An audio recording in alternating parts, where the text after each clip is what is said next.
In this episode of Weaponized. It was one of the film crew maybe that went, what the hell is that? It's interesting to me that in Congress, when asked about our underwater capabilities of reconnaissance, that people would say closed session. I believe it's the British Army who've been sent out there now to help patrol the perimeter. They've got police all around the area. Locals are totally spooked. Press is shut up about it in this country. No one's talking about it, despite the MOD being on an emergency footing. What are you doing in London, Lou? I don't know, just slumming. You told the truth. I was like, Congress lied, and I'll talk to you more about that later, Lou, but you told the truth. Secrets, cover-ups, and strange phenomena. UFOs and ideas that challenge reality itself. All these mysteries, all this time. Are we ever going to get to the bottom of these? My name is George Knapp. I dig into news stories that others can't or won't. I'm Jeremy Corbell, and for some reason, people tell me things they probably shouldn't. And this is Weaponized. This is Weaponized. My name is George Knapp. I'm joined by what looks like a WWE star, the Masked Avenger of some kind. Jeremy, is that you? Okay, taking off all masks today, George. Do you remember when we used that mask? I do, yeah. What were we doing? Who were we with? What was going on? I miss you. Halloween, Hollywood Bowl, David Gilmour. Oh, who's that? Who's David Gilmour? Gilmour, he's the, in my opinion, the best rock guitarist in the world, and was one of the mainstays of Pink Floyd, and has continued to produce great music after that band split up, and it was a terrific event, wasn't it? Yeah, I've been accused of being musically stunted, specifically by you, probably 11 years ago. So you've kind of had me on this journey of like learning about this thing called music, and, I was in a band, played the Whiskey, the Roxy. I was a horrible drummer. My band was called Table 20. So I know about music. I'm just like horrible at it, apparently. You took me to Pink Floyd. I believe it was on Halloween. That's factual. It was also, George, it was at the Hollywood Bowl outside with like amazing tickets. And we went with friends. Admit it. Who are your friends? I'm not sure that anybody wants to be on record for that. We met up with Ben Schneider, our friend, the singer, songwriter, mainstay of Lord Huron, great band. We've been to see him a bunch of times, as often as we can. And Ben just happened to be in town, not on tour that night. And we reached out to see if he wanted to go with us. And damned if he didn't help out quite a bit. I mean, tickets are not cheap at the Hollywood Bowl, and we had some pretty decent ones, but Ben knew the guy who was sort of organizing that whole event, and he reached out to him, and suddenly we're in a box in the middle of the Hollywood Bowl, directly looking at David Gilmour. I mean, it was awesome.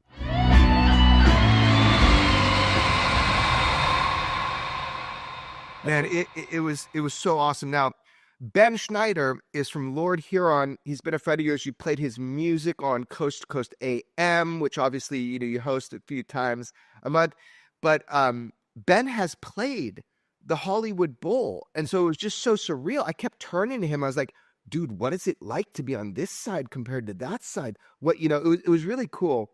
Also, Ben, we were with other people as well. And that was kind of fun for me because I don't get to hang out with some really good friends very often. And these other people were really good friends. And so one is Ryan Gall. So Ben was on Weaponized, and people should go watch that Lord Huron Weaponized episode. But Ryan Gall has never been. But Ryan Gall is a guy I've been in war zones with on the ground. I mean, I've known him for more than 20 years with my good friend Captain Brian, Ryan Gall. Ryan Gall is a music guy. He puts on this event, a kind of small event you might have heard of. He actually produces it in, what's the park in New York, George? Central Park. And the festival is called like the Global Citizen Festival or something? Something like that, yeah. A Global Citizen Alliance, maybe? I don't know. It's like Global Citizen. I think it's a festival. And he's invited me every year. They've done it. And we've done so much together in our lives that I've never gone. But you see, he has these huge artists like Bono and shit. So I gotta go one year. But that's Ryan Gall. And he also showed us a jacket, which I stole right off his back. Do you remember what it was, George? No, I don't. No. Okay, it said something from John Lennon. It was like a Beatles thing. Do you remember about that? I do, but I don't remember which clip it is. I'm sorry. Something come together or something. I got the jacket over there, but anyway, so Ryan, because I hope he comes on Weaponized sometimes. He's the guy that I gave the little wooden flying saucer to, that holds teeth that everybody was so confused about. It like actually is for your like kids. It holds teeth. It has a magnetic top. Anyway, here's the point. Point is that we went with Ryan, and he's a great guy. And I hope he comes on Weaponized because he has an amazing story about kind of what he's gone through in his life. We also went with a guy named Brigham, Brigham. Brigham lives in Austin, and he's got this clinic where he like gives people like stem cells and shit. I went in there. I got alien DNA. It was fucking wild. So that was our crew. We were all wearing masks, and it was a blast. One more note about Ben Schneider. So he is really well known and respected, and has a musician and singer, has had great success. Lord Huron has toured the world. It's touring the U.S., I think, real soon. In conjunction with Casey Musgraves, they perform with Sturgill Simpson. I mean, he's got a lot of fans and well known.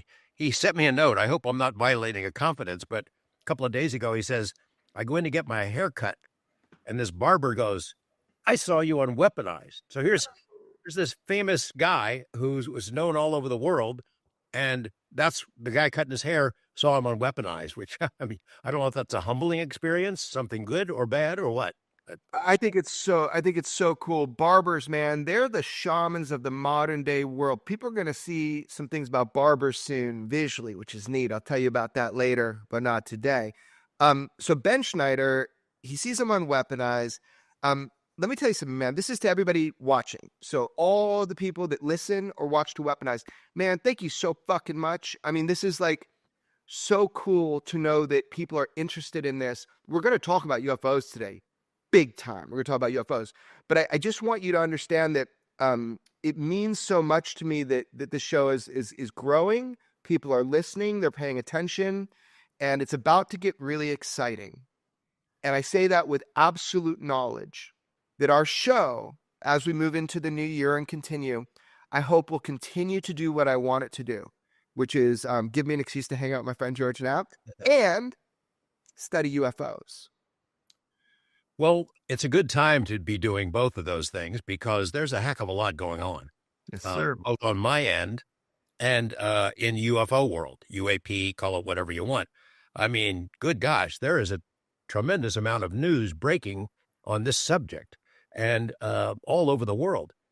And I think we're a little bit part of pushing that ball down the field. But my gosh, I know I see it on social media, and we've talked about it before. I see it all the time. People complaining that, gosh darn it, I'm so tired of waiting for the truth to come out. Why doesn't somebody bring the alien bodies here to my front door? Because I've been on Twitter for 6 months now, and I haven't seen any aliens, and I haven't seen the truth come out of Congress or the media or from Weaponized or anywhere. It's just not happening, and I'm growing impatient. I understand that impatience. I am frustrated as well, and I'd like to see some of the same things those people would like to see, and I'd like to see them now. But the reality is, the progress that has been made in the past few years is incredible. It's extraordinary. It's nothing like the limited progress that was made the preceding 50 years or so.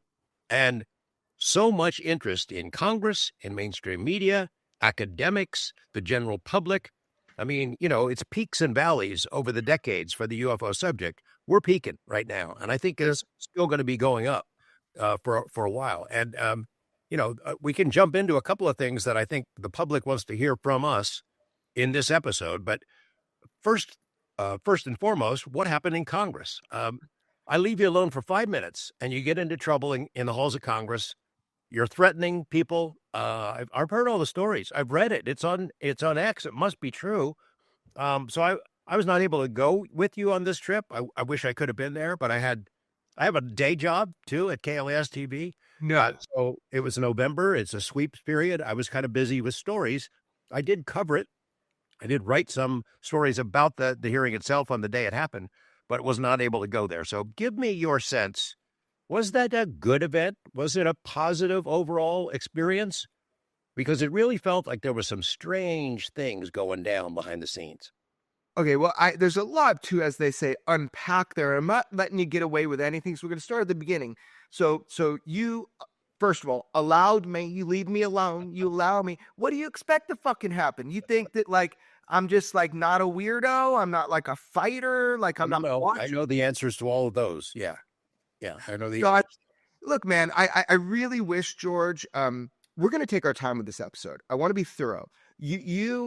I really wish you had been there, but sometimes you have to divide and conquer. But let's go back to like sweeps. What does sweeps mean? Like people don't know what that means. So you were busy with a job? Is that why you weren't in Congress? What was going on? What's sweeps? What do you mean sweeps? I am still the chief investigative reporter at KLAS TV. And although I've been traveling a lot over the past year and a half or so and haven't always been on the air there, they keep the door open for me and are welcoming whenever am able to put together investigative pieces for them. I did a couple of fun stories, including UFO coverage regarding the congressional hearing, but some other mob-related pieces. Sweeps they're not as important as they used to be. It was 4 periods, 4 months in a year when TV rating services pay special attention to how many viewers you got, and based on the results from those periods, it sets your advertising rates for the rest of the year. So, TV stations, news departments generally put a lot of attention and a lot of good stories that they think will grab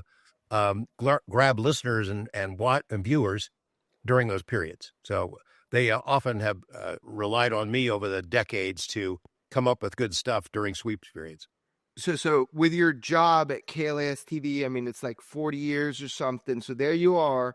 And one time a year, because you've told me this over like the last 11 years, like I'm in sweeps. So you have to pump out, do your best work, kind of like hit deadlines and do more stories than normal. That's what it is? Yeah, kind of like that. It's 4 months a year it used to be we put most of our energy into preparing something.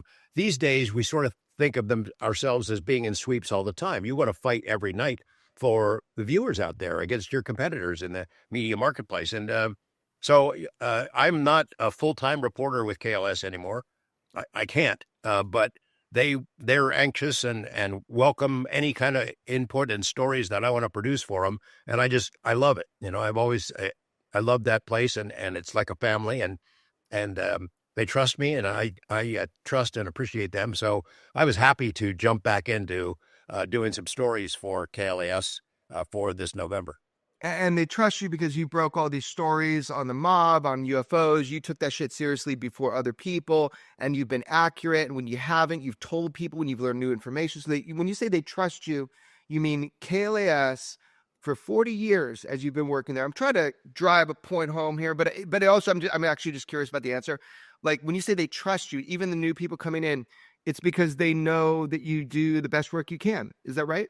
Yeah, you try hard. You're honest in what you report. You're not trying to slant things.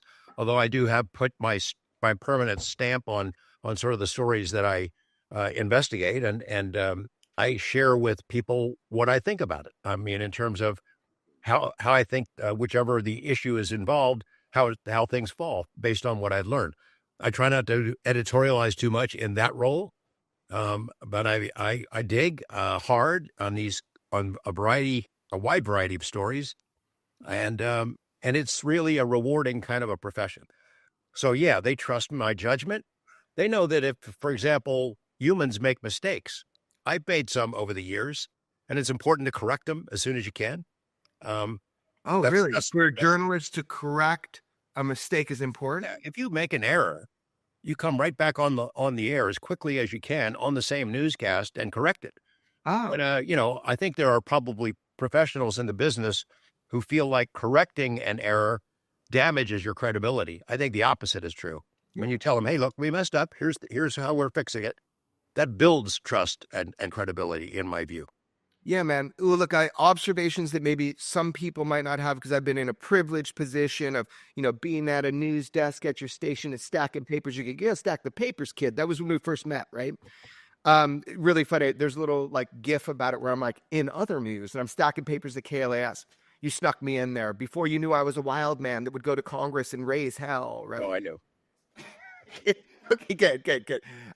But what I noticed is that when I went in with you all those times to KLAS, which still baffles me that you allow me to be seen in your presence, but check it out.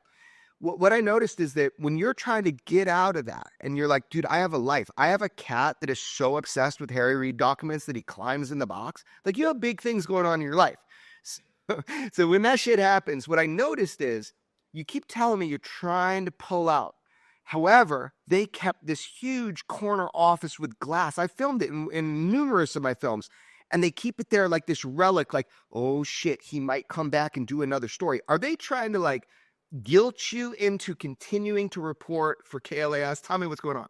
No, they know I'm a workaholic and I love my job there. And I have the best job at the best news organization in the best news city in America. There aren't 10 people in journalism that have a better job than I do. I'm not there all the time, but I'm there as often as I can. And until they change the locks and don't let me in, I'm going to continue to be there, I hope. I got more questions for you, so hold on, let's bang through them real quick. So look, man, I just see like a lot of times you're like, I'm going to stop doing that. Look, I'm getting older, man. I don't want to do that. But somehow, man, you keep getting pulled in and you keep doing these stories. And, it's amazing to me, man. I know, we are friends and that's the primary basis of our relationship.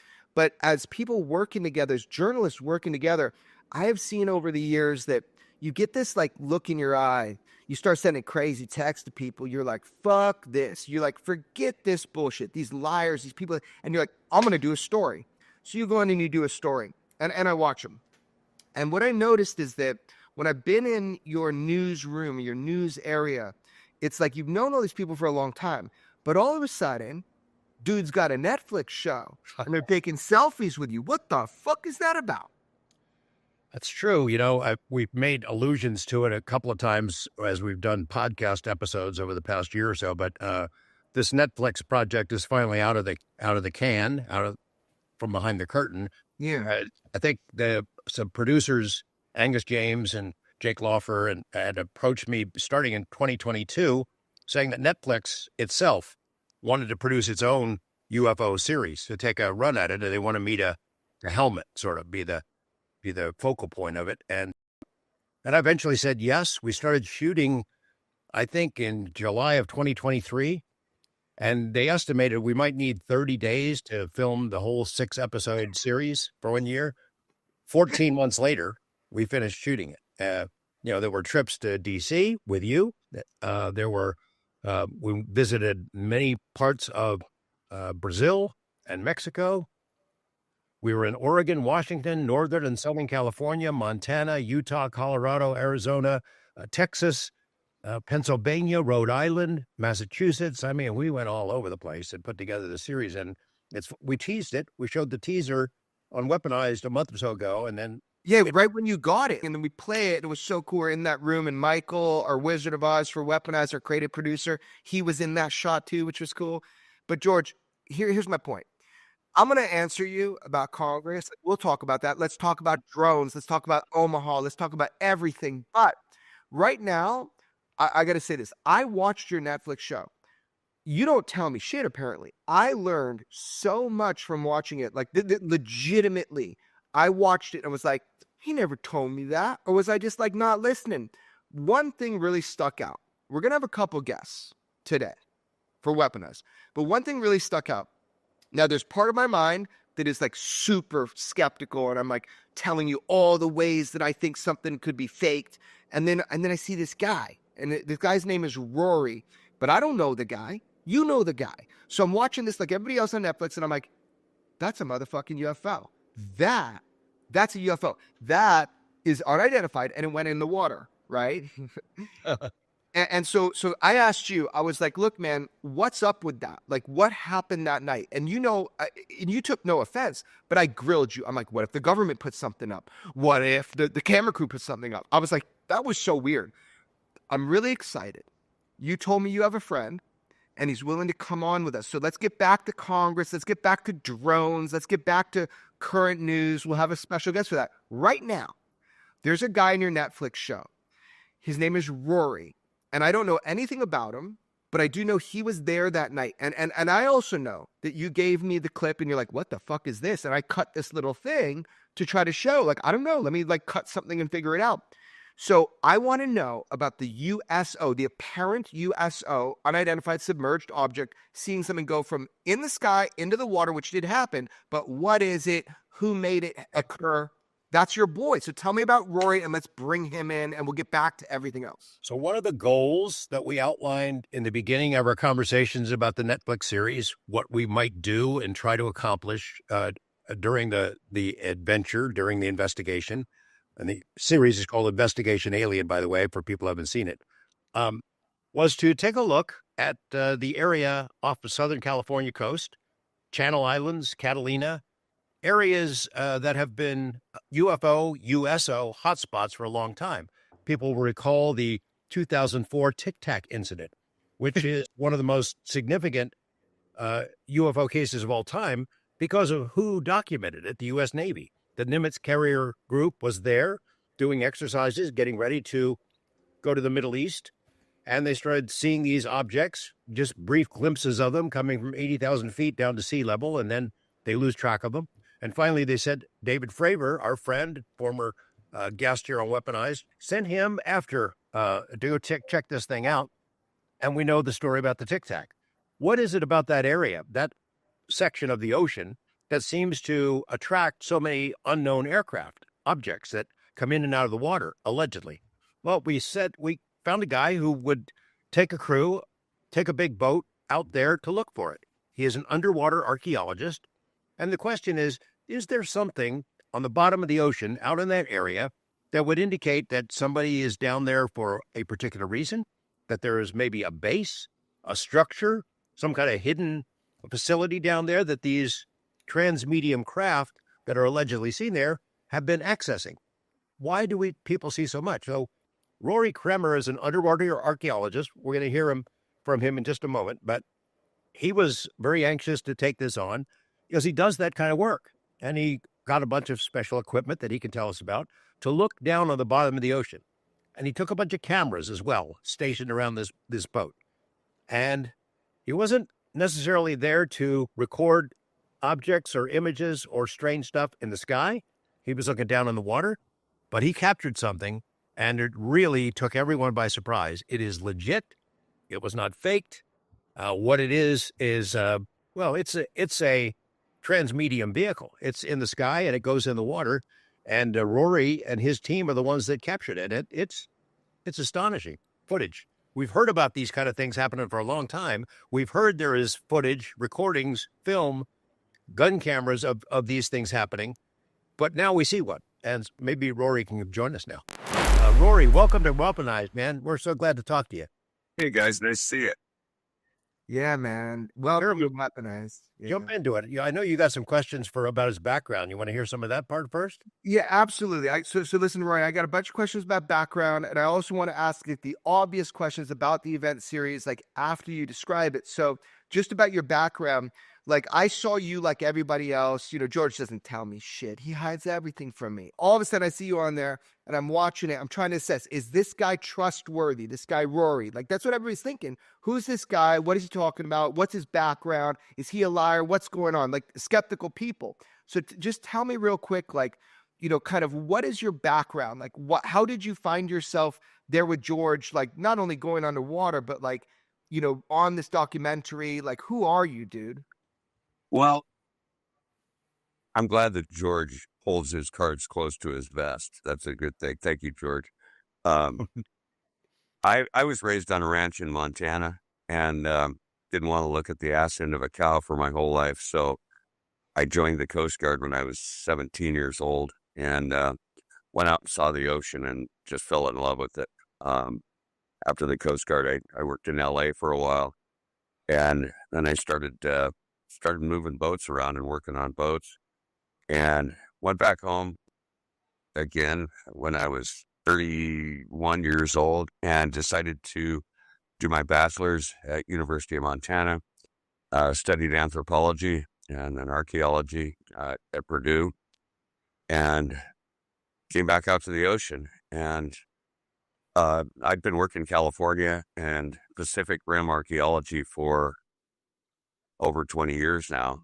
And I've worked Samoa, Tinian, Northern Marianas Islands, Hawaii for quite a few years, California coastal for quite a few years, as well as Nevada, Arizona, Mexico, Costa Rica, and Guatemala. I've got a lot of terrestrial archaeology under my belt. But the reason I got a hold of George was stuff that I saw in the ocean.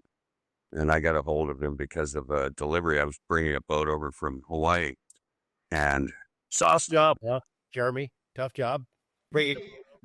Actually, being on sea is a tough job. I mean, you got to have grit to do that. The ocean is a crazy place. So you're telling me you're highly educated on all this shit, qualified, but you're also telling me you got grit because it is hard actually to be on boats. I mean, you went to Hawaii and all the fun stuff, but it is, right? It is hard when you're working on boats. Oh, when I'm bringing boats from Hawaii, the main reason that I get a lot of those, and I've done probably close to 50 of them, both with crew that I've hired and by myself. It's really easy to sail to Hawaii. Bringing a boat back is a pain in the ass. You've got to sail way north to get south. Like this boat I was delivering in Marina Del Rey, and it was later in the year, and I had to go up to latitude 41, which is almost parallel with like Portland, and to bring the boat to Marina Del Rey. So I brought it up to 41 and then started coming back to the coast. It's just the way the currents of the weather go. And so I brought it down. My first place I hit was Morro Bay, just because you can see that rock way far out in the sea, about 26 miles. You see the rock, and after 30 days at sea by yourself, it's kind of nice to see land. And yeah, but I saw something 3/4 of the way through from Hawaii to the west coast of the mainland, and it spooked me. And I got a hold of George and wanted to talk to him about it. I figured he was the man. Just tell me what you saw. I saw this. It was nighttime, and I had the boat on auto helm. It was just sailing itself perfect. It was just a really nice night, just a beautiful night. The boat's, no engine going, just had the radar going so that I could see if there were anything across my path, and just sitting out there having a drink after dinner, and all of a sudden the ocean started getting right underneath of me. Now I know that when the sun deflects on the other side of the planet, it can sometimes deflect underneath of you, and I've seen that twice. And that's a weird thing to see but its light is coming sideways underneath your boat. This was coming from directly underneath of me, and it kept getting brighter and brighter and brighter and brighter.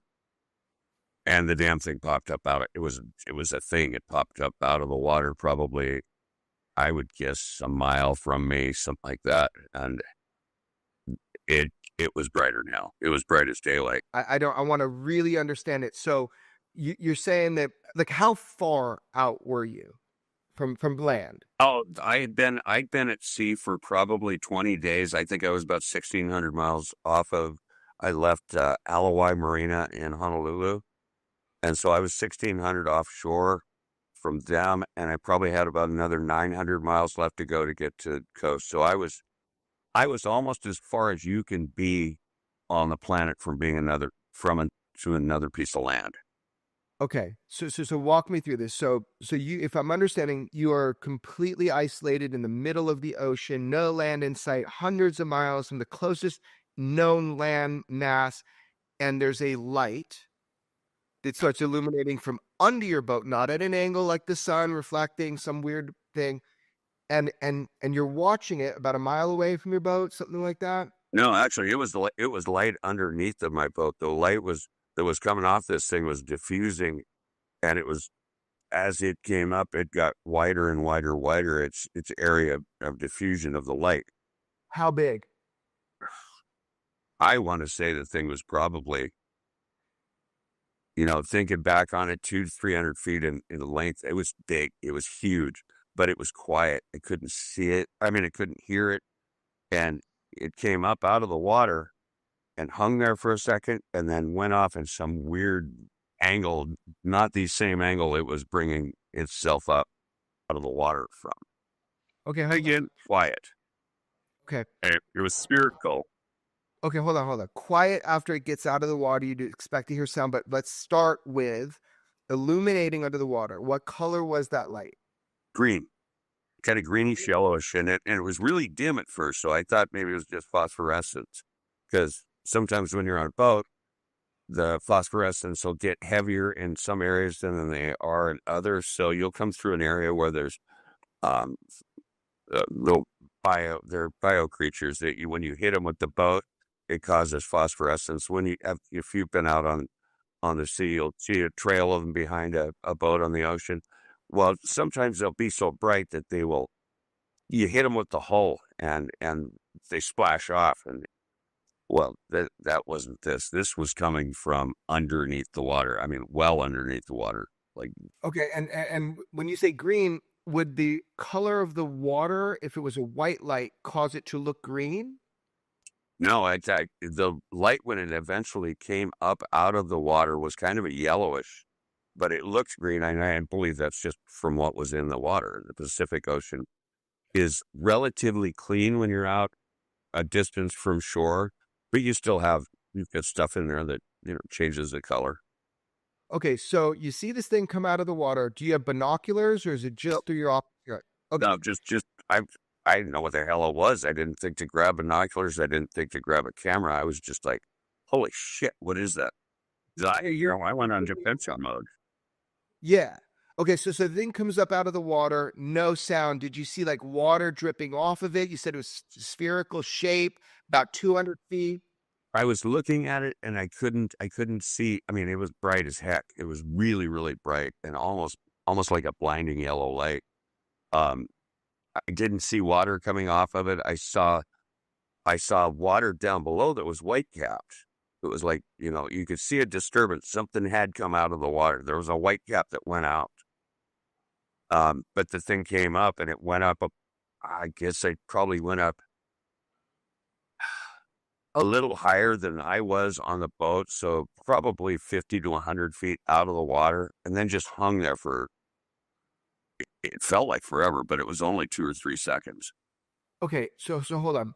Is it fair to say that you're in the middle of the ocean and that somebody has a technology that is spherical and somehow lifts out of the water and it's self-luminous, and then it fucking hovers before it leaves? Like, this is technology. Like, somebody in the middle of the ocean has technology that's underwater that all of a sudden can do this. Is that fair to say?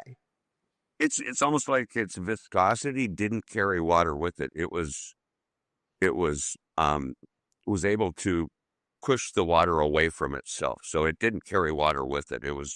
Water was no thing to it. I guess what I'm asking is, like, that's fascinating. But what I'm asking is just bottom line. You saw a vehicle or a craft or something come out of the water in the middle of nowhere. It was self-luminous, came up, it was spherical in shape, about 200 feet, and it hovered and then shot off. Like, somebody has technology that is under the water that can do this. Is that your experience? Yeah, it wasn't a natural thing. It wasn't a flying whale or any fucking thing like that. It was a built thing. Somebody built this. And it was under control by somebody who knew what they were doing. And it almost, even at that time, when it came out of the water and hung there for a second, my brain was telling me that thing's changing from one atmosphere to another and it's having to equalize. And that's what it did. It like got into the air, hung there for 2-3 seconds, and then poof, off in a different direction. And I was able to watch it for 8 or 10 seconds, and it just kept going straight till it was out of sight.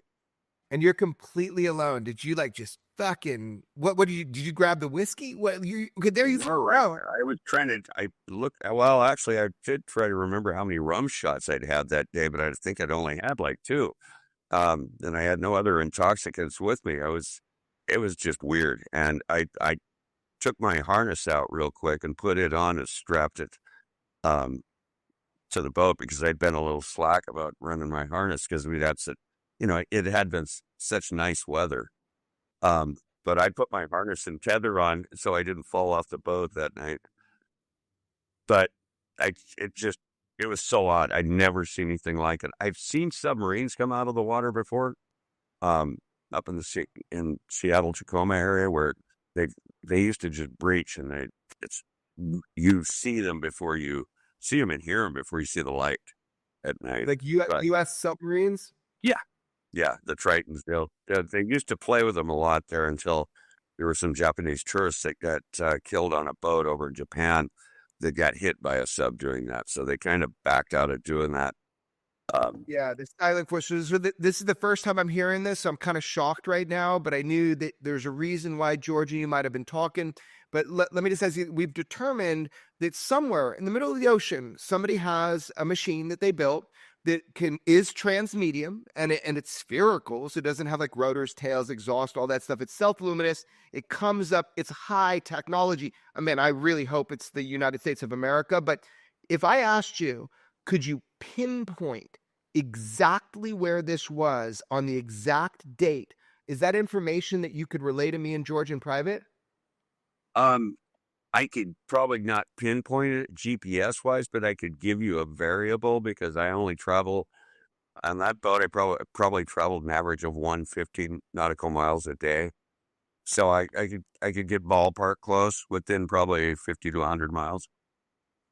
Oh, dude, that's wild. Okay, because I think this is so There's nothing out there. I've gone back since then, and I've done done a little homework on this. I didn't tell a bunch of people, but I went back and looked at where I was track wise and what historically has been recorded. And there's some military stuff that was recorded during Vietnam, Korea, when ships would go across that area, coming out of Bremerton and out of California.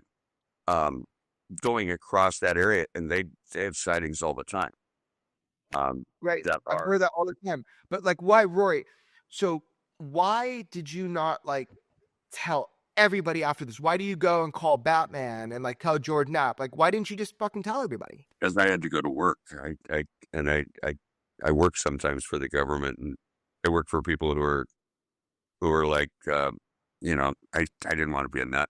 And at the time, Hold on. How do you work for the government? It's a deep state operative, Jeremy. Come on.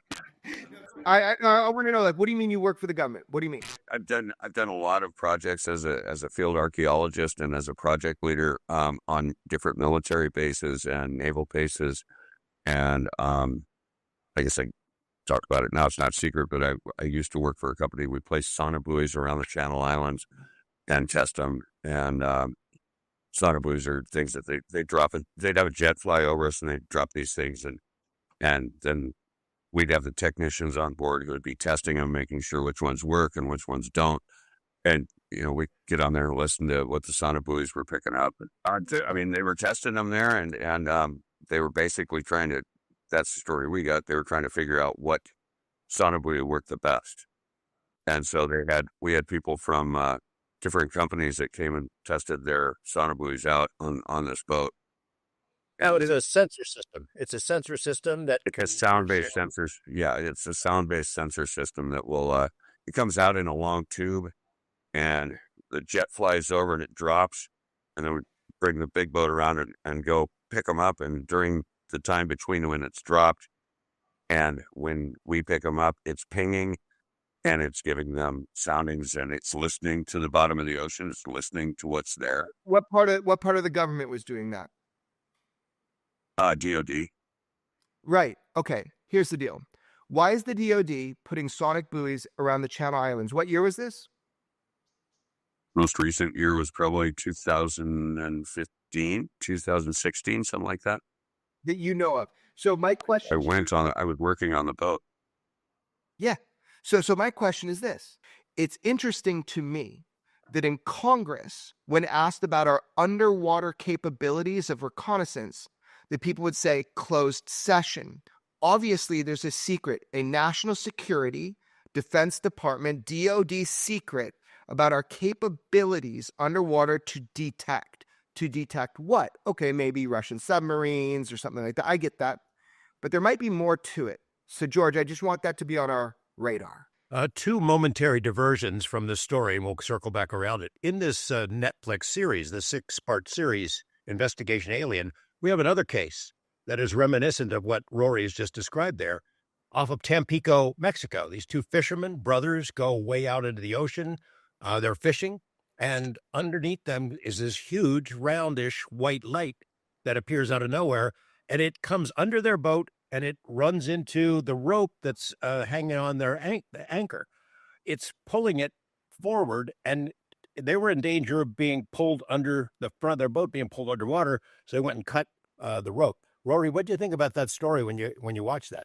That's pretty wild. That was really wild. First off, I'm wondering why they're not running chain for an anchor line, but thank God they weren't, I guess. Yeah, I mean, that would scare the hell out of me if I was starting to go if my bow was starting to submarine under the water and I was on anchor.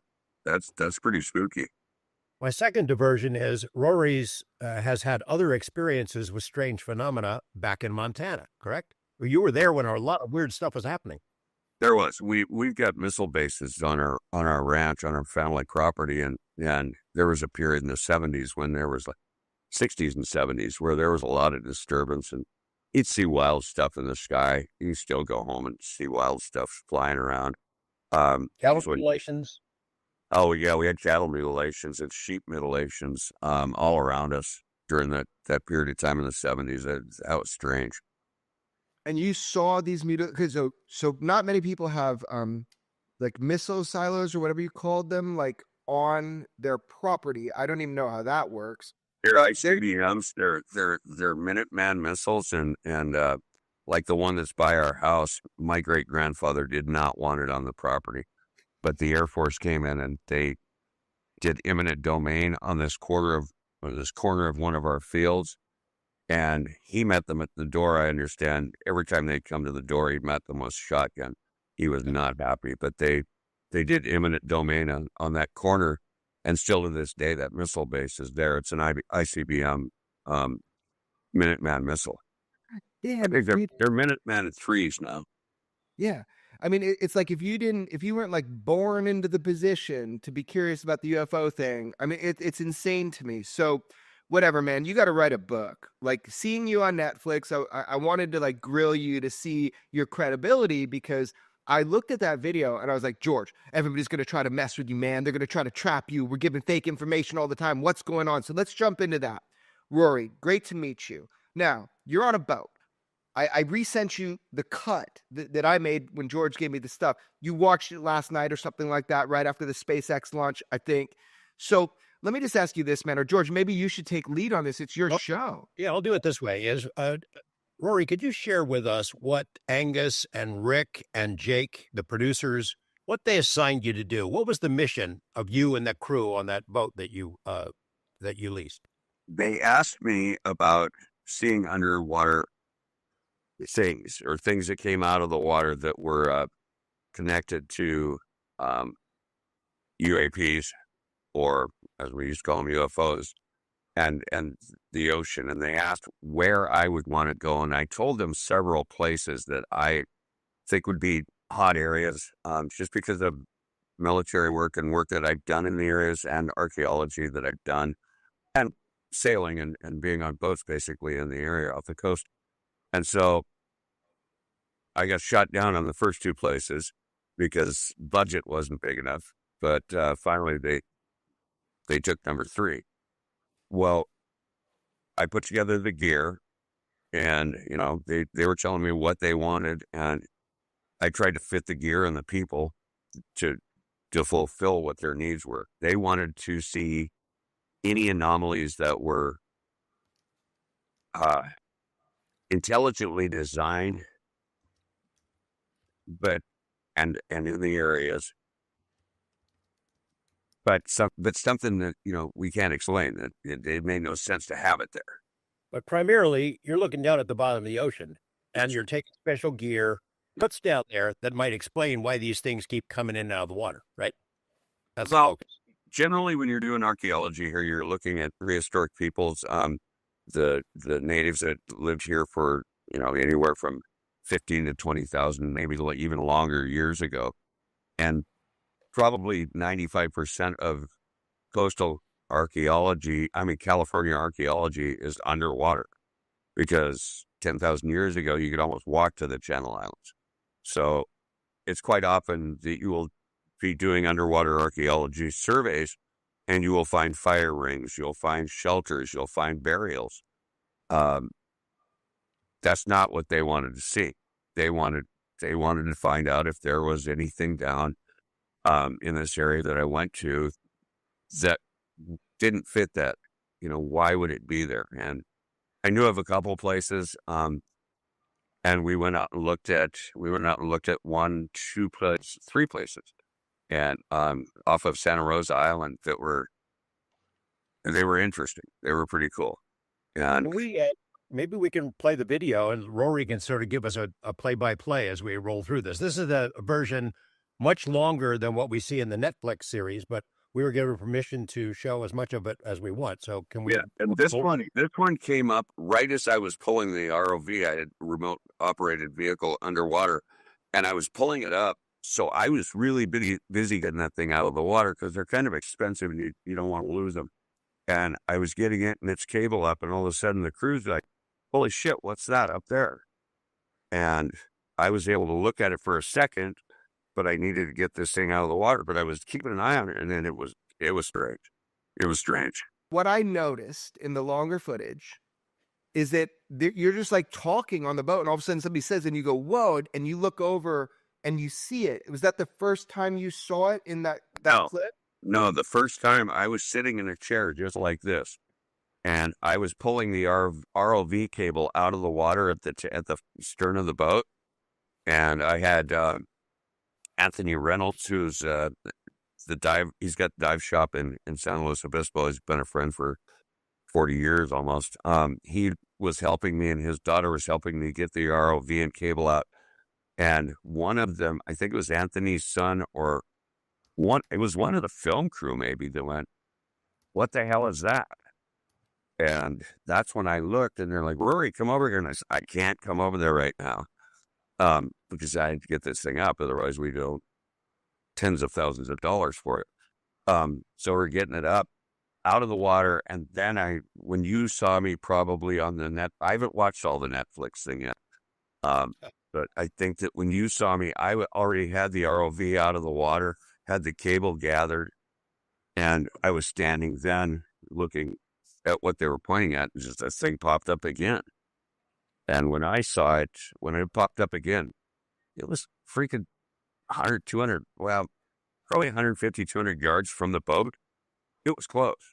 And I actually was looking around thinking, if this thing's a sailboat coming at us, we're going to get smacked, because it looked like it was on a dead reckoning heading towards us. And then the next thing you know, it's 10 miles away.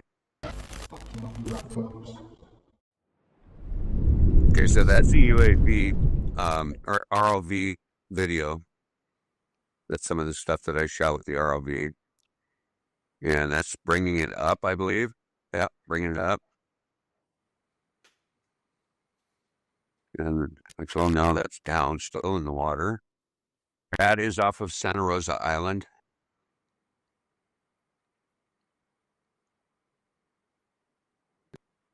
And there we are. Oh, the cameraman was looking at me, and now he's got the camera pointed at the UAP that they were talking about behind my back, and I was able to glance over every once in a while and look at it. And I got the ROV up then, and during this time, you can see it darting around, popping around. This is a good cameraman, so that's movement of the unit itself. He's on steady cam. We got to reel that thing if we can. While the boat's moving, it kind of adjusts. Now it disappears. And that is the point when I got the ROV out of the water, and I was able to then stand up, and I was like, well, shit, it's gone. I missed it. I just got to see a glance of it while I was pulling the ROV up. Now, I think I talked on this. You're looking at the cameraman, and then suddenly the thing is back there behind you again. Yeah, it popped up again. There it was again. And then it got way too close. I'm used to running posts, so I don't like it when lights get way close. Because it means something hard is really near you. And so we're all just watching, and we're all going, holy shit, what is that? I had asked you to sort of figure out where you were, and you sent me charts.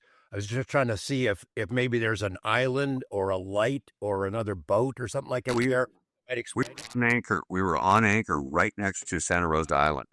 And right at the south end of Santa Rosa Island. That's the only piece of land that is near there. So after this comes back again, you guys, it's late at night. Most of the crew goes down to go to sleep, and then the cameras keep rolling, correct? Right. We set up cameras for the whole night, and we had one guy on night watch, of course. He wasn't part of the crew. He was part of the boat crew.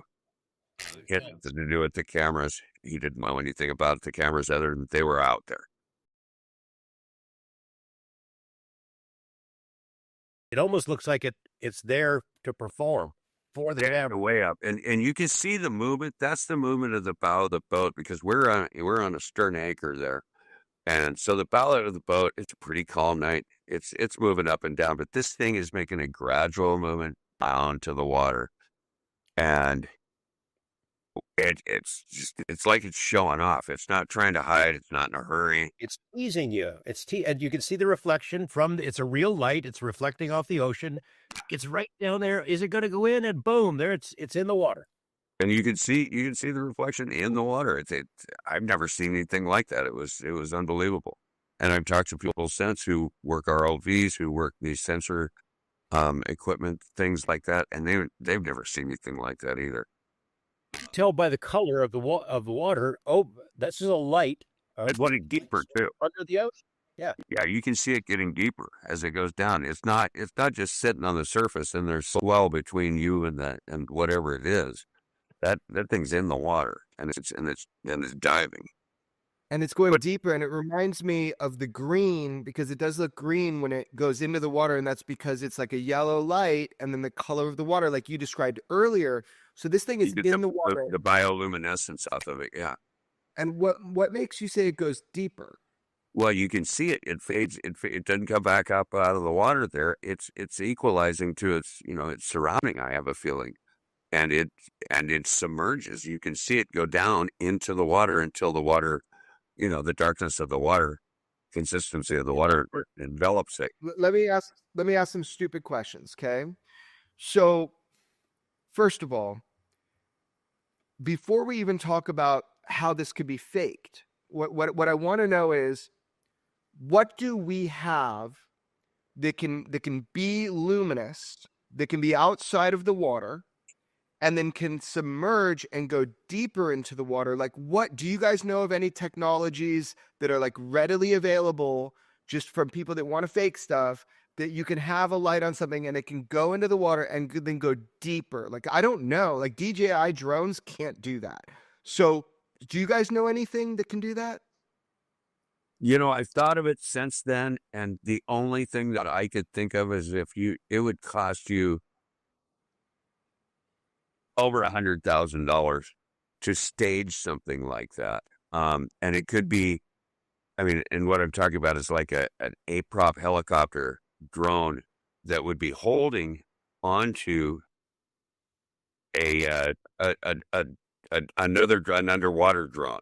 Because I don't know of anybody that makes anything that do both medium. What about size? Like, do you have any idea from the distance of the light and like what size this thing would have had to have been? Is it the size of a coin, or would it be the size of like a car? Like, do you have any idea anywhere? The only reference that you really pick up is when it gets near the surface of the water. You can see there's a distance, and I think it's probably 3/4 of a mile roughly away from us, and it's got to be a substantial thing. And when it goes in the water, you can see there's a substantial body of something there. You can see it almost reflects back on itself against the body of water. Wow, 3/4 of a mile. That thing was big. That'd be It was big. oh yeah, it was big, whatever it was. It was big enough for all three of us to be having a party in there. Well, that fucks up all my conspiracy theories, but let me tell you some of them. Okay. So first thing, I'm so on guard because George and I get fake information from different intelligence agencies all the time. So I'm like, okay, George, cheap ass Netflix that won't even go to the right place because of cost. Would they do that? Would they do that? Would they, get a helicopter, which, far away you can't hear it? Would they put a weight on some kind of light that's big apparently and drop it down? The George wasn't there, so he doesn't, he can't say definitively yes or no. We'd have heard it if they'd pulled something like that. That's what I thought too when I got the video back from because all of those nighttime cameras went in to be processed and that I don't see how it could be faked because it's sound looped into it. The sound loop hasn't been edited. I ran it through my computer to see if it had been kind of doctored or something. No, it's the same continuous loop on it. You can hear the boat actually when it's riding on that. It's an anchor. That's new information to me. I love. See, I didn't know that about you. So you were suspicious to begin. You're like wanting to make sure as well, Rory. It sounds like you took the audio and listened to it. Yeah, and well, that and also, I don't sleep well on boats at night because I just spent too much time on the water, and we had a big accident of a dive boat that burned down a couple of years ago. It was a great dive boat, wonderful people. And we lost 34 divers because the boat burned down in the middle of the night. So I don't sleep well on them. And I wake up all the time, probably every half an hour to an hour. And I was up every half an hour to an hour. So if our camera crew had been doing something goofy, I'd have busted them. Jeremy, by the way, Rory didn't see this video in the morning. The guy who was the night watchman, he didn't see it when it happened. Rory and the rest of the crew did not know it had happened. They didn't see that video until what? You're back on shore, right? We were back for almost 2 weeks before I got one of the producers got a hold of me and they were like, I'm sending you a file. You need to take a look at this. You looked at the metadata and you made sure it was from that moment? Yep. I mean, I've actually got a copy of the original. Send it to me. I need to do my own analysis. But here's the deal. So like you guys are blowing my mind right now. So I like literally just like a fan of looking at it and being protective of George and people trying to fuck with us. So this is already encouraging. I think you might have gotten a real USO. But one more thing. Let me ask you this. Okay. Who knew you were out there? Like to give you an example, George and I have been played, or they tried to play us, like agencies that knew we were going to be somewhere. And they try to set us up. Nothing elaborate, just with people, reconnaissance people. But like, is there a possibility in your mind that people knew that George motherfucking Knapp was doing a UFO show and that they had tasked you guys out on a boat and our intelligence agencies were like, let's mess with these guys and let's put a helicopter up there with a weight on it and put something in and make it go in the water? Like, is there any possibility that this was some sort of PSYOP operation from a government? I know that's crazy, but I'm asking. I can't think. I mean, I was pretty close to the vest with it. My better half knew that I was going. I rented the equipment out of Seattle. They didn't know exactly where it was going. Even the boat captain and I decided where we were going later in the afternoon to where we would be that night. I mean, David, the boat captain, who was a great guy on the Peace dive boat, him and I hadn't picked our anchor spot until I would say 3, 4 in the afternoon. And most of the crew didn't have telephone access. So I don't know how somebody could have done something like that. But I don't put anything past the government. In this compressed amount of time that you have to do a show, they can't tell the full story, right? So now I'm kind of learning it for the first time.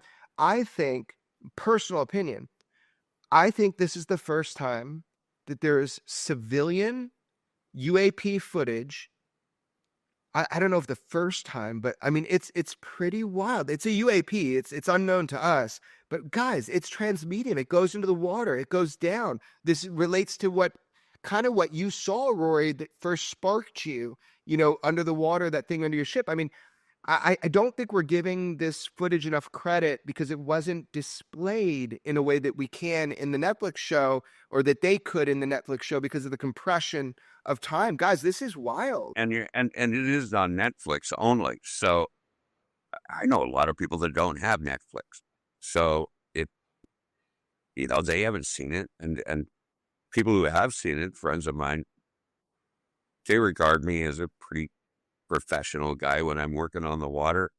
And they're amazed. I mean, and these are guys who work on the water, guys and gals who work with friends who have seen, years underway, and they're all like, that's cool. That's great. And they all have a story of a similarity. There are a lot of videos, clips of things zipping around in the sky over the ocean. There are a few videos of big lights, mystery lights under the ocean. There is, to my knowledge, no civilian recorded video of a UAP going into the water and then vanishing underneath the ocean. I've never seen one. I heard about them, but never seen one.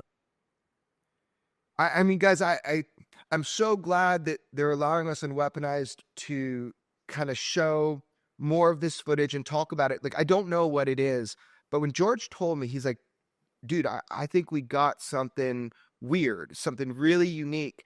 So that's why I wrote in that thing, like, this could be the first ever transmedium UAP civilian footage filmed. And that's encouraging, because the more people that have cameras, the more people that are looking, the more people like you who are credible and professional and have a history, Rory, and talk about it, the less that the stigma stalks people. Like you even said yourself, when you had that first experience, you didn't go around telling people because you still were working in the government. Guess what?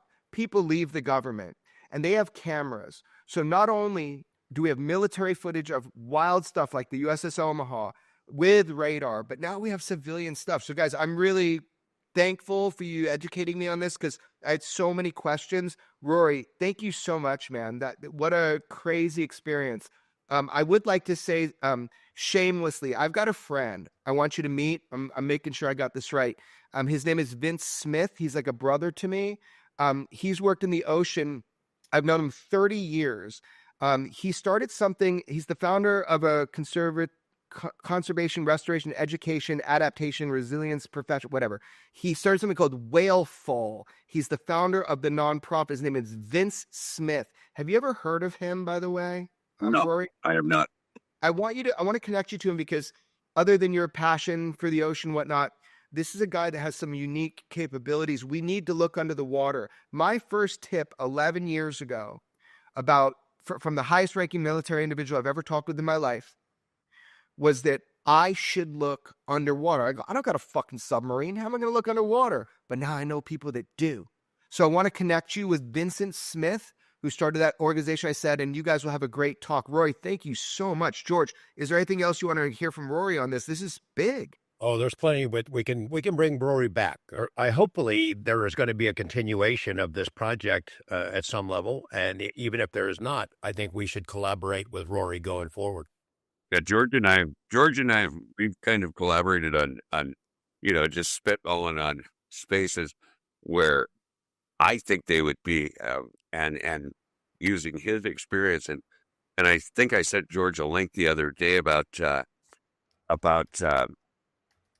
radar and things that show up on radar, and you can go back through this library of things that show up, and I think there's a way to analyze this and get out to some hotter areas. And with the new technology, underwater LiDAR, if there's something there, it's findable. Yeah, laser radar. That's how we find all these ancient temples that they're keeping secret so people don't go raid them. The underwater LiDAR is a new technology that's it's new to civilian archaeologists like myself, but the military's probably had it for 20 years. Of course. And they're terrified that you have it now. They're terrified you have it. because you know where to look, you know what to do, and you have the technology is becoming more accessible.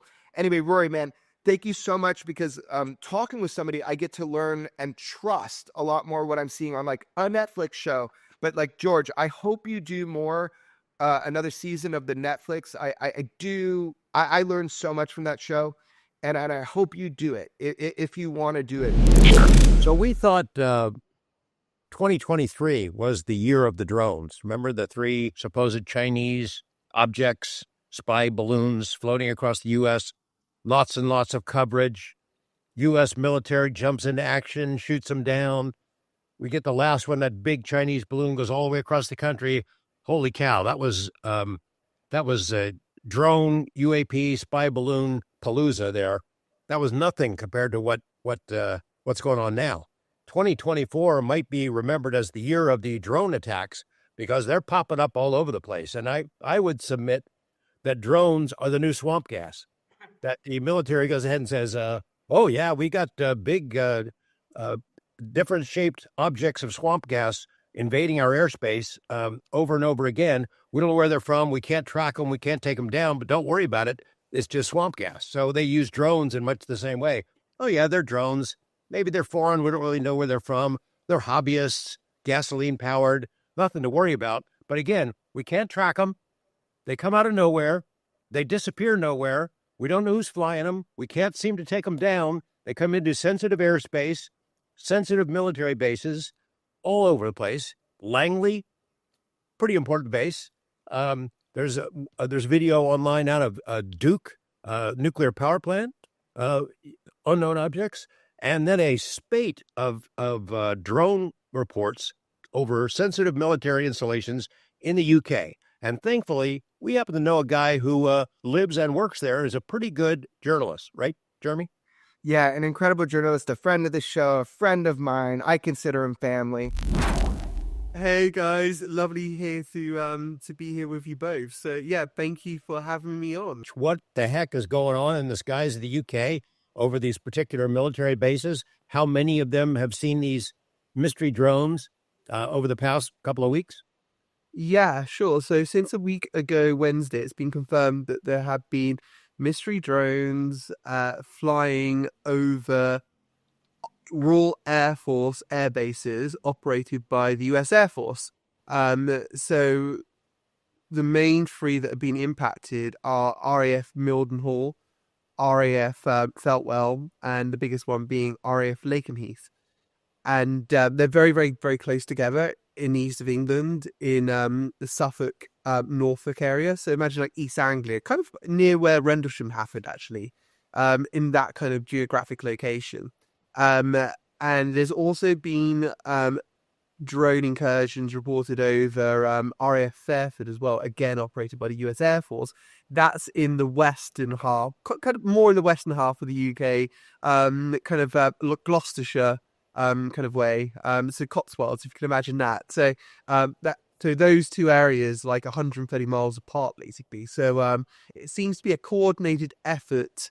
What's going on, and the US Air Force has been, and the Ministry of Defence from the UK have been very, very reactive about these things. F-15s are taking off, going around circles. From last night up until the 4th December, they'll be flying without lights as well over the area. It's pretty routine, just routine training kind of stuff. No. So how many of these objects have been spotted? How often do they show up? How long do they stay? And what happens to them? How do they get away? Yeah, sure. So it's multiple objects. I don't have an exact number, but it seems to be a coordinated effort. From my understanding, it looks like they're being pre-programmed. They're on a pre-programmed route going around these bases. So it's highly coordinated, but the mystery is how they're being deployed and where are they being deployed from. Again, also, like we've reported with other cases, who are the controllers? I think kind of pre-program makes sense, like we see in the Ukraine. So if we work on the assumption that these are drones, it's kind of like in the Ukraine, you might have them being pre-programmed a certain route, but also you might have someone like miles away in front of a computer screen. So it's not someone, if they are operating drones, someone could just like search the perimeter and catch them with a remote control or something like that. So if it is a drone, if we're working on that assumption, it's highly coordinated. We're not talking about simple technology because these things are operating at night. From my understanding, between 5 p.m. to around 10 p.m. that they're operating. They're also operating in very, very difficult weather conditions as well. From my understanding, they were operating over last weekend when there was a storm in the UK, and we had winds of 65 miles per hour in that area. So they're operating in those areas. And I think that the US Air Force and the UK MOD are spooked. From my understanding, the UK MOD is on an emergency kind of like footing at the moment.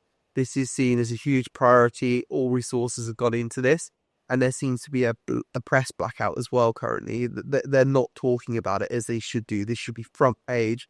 It's a big, big deal, especially because RAF Lakenheath was supposed to take delivery of nuclear weapons. We don't know if it has taken that delivery or not, but that came out in January that it was scheduled to take potential delivery of. Probably just a coincidence then that suddenly drones show up there. They're just drones. You could buy them on Amazon, I guess. Well, yeah, Chris, let me ask you this real quick. I don't know much about it. I've been dealing with like actual other life stuff, but I've been trying to follow your reporting. Like, let's stop this bullshit. By definition, they're really cool drones because they seem to operate in like wind speeds, all that stuff. I don't know the sizes of them. I want to ask you about that. But let's be clear. We can shoot down drones. Like, we can do that. We're really good at that. And in fact, we don't need to do that. We have other types of technologies, like the famous one is return to sender, send a bomb back to where it came, blow people up. This is not a problem. There are people on record saying drones are not a problem. We can take care of drones. I've interviewed people like that. So they're drones. They are. Are they also UAP? Do we know who's operating, where they're launching and landing, or are they UAP? Well, this is the thing, we've had some objects that have been seen that do look like drones, and some people have said they could hear drone noises, but we've also I've been speaking to a guy called, well, his name is Liberty. He runs a YouTube stream out of Lakenheath, and he's seen a lot of the action over there in the past week or so, and he actually has been describing seeing some very, very strange objects as well over the area. Like what? Drones. What's weird? What's strange? I'm trying to rethink what he did, but I mean, we've been seeing photos of oddly shaped objects. I mean, I'll see if I can find some footage that he can potentially provide you so you can see some of those. But I've had reports of orange orbs as well in the area. So yeah, there does seem to be a bit of weird mixed in with some potentially prosaic drones as okay, well. but that's not weird. And let's make sure people understand this. 2019, when all the ships were swarmed over multiple nights, of course we sent up drones. We did. There were also the incursions of everything else that might have been drones, right? But not drones, just UAP too. So of course we have a whole variety of assets that get airborne the moment we have airborne incursions. Does that make sense to you? Yeah, absolutely. I think the Arrow and the DoD kind of have us in a linguistic trap when it comes to UAP as well. Yes. Because according to the definition they have of UAP, unless they exhibit anomalous behavior, such as the 5 observables, then they can't be categorized as UAP, which is why, it was important for them to say, oh, Go Fast is an EUAP in that latest hearing, because they basically debunked their own name, say, well, actually, if it's not that fast, it can't be a UAP because it doesn't have any extreme performance characteristics. But I think the argument would be, how do you know if it's not a UAP, if it's not how do you know if it's not capable of these extreme performance characteristics, especially if you don't know who the controllers are? and where they originate from. So How hard is that to find out? How they have to land? How hard is that to find out where these things are launching and landing from? Why is that such a big mystery since 2019 and before? Why? This is the thing, they've got 60 people from I believe it's the British Army who've been sent out there now to help patrol the perimeter. They've got police all around the area. Locals are totally spooked. I mean, unlike the US, we're a very, very, very small country in the UK, so there's not many sparsely populated areas unless you go to right to the northern part of Scotland. So again, this is an area where there's lots of people living nearby. They're seeing what's happening. They're spooked.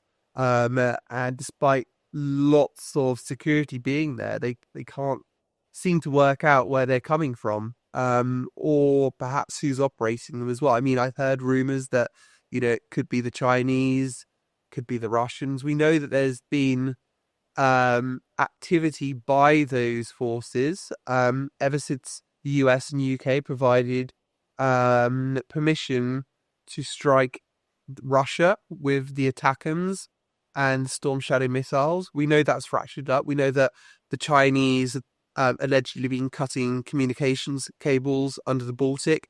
We know that the Russian ships as well by communications cables connecting Great Britain with North America. Yeah. So no, that's fractured. No, but these are big objects. They have to refuel. We have ways of taking them down. You follow them. You have radar. Why can't we determine where they're fueling, launching, and landing? It makes zero sense unless we're not being told. Yeah, I agree. I mean, these should be pretty basic things determining where they're actually being launched from. It's dangerous if it's not.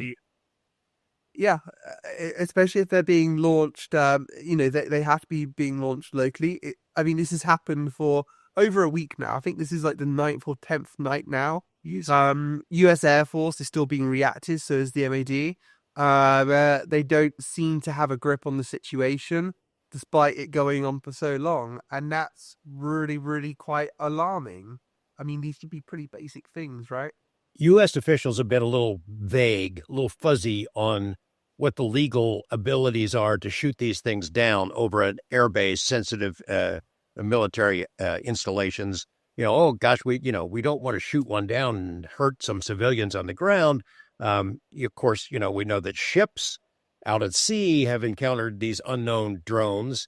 They don't shoot them down either. Do you happen to know, Chris, if they've tried in the UK in these incursions? Obviously, they can't be tracked. They just suddenly are there, and then they're gone, and we can't track them to where they came from or where they go. They're there. Has anybody tried to shoot one down or take one out or disable it with EMP or missiles or rockets or bullets or anything? Yeah, so there are rumors circulating that 2 were brought down by the US Air Force. I've asked the US Air Force to comment on that. Nothing's come back to me so far, but but also, there are a lot of eyes on this base, and there's a lot of people living in this area. There's been no eyewitness testimony of anything being brought down as well. So it's really difficult to tell. There's a communications vacuum when it comes to this.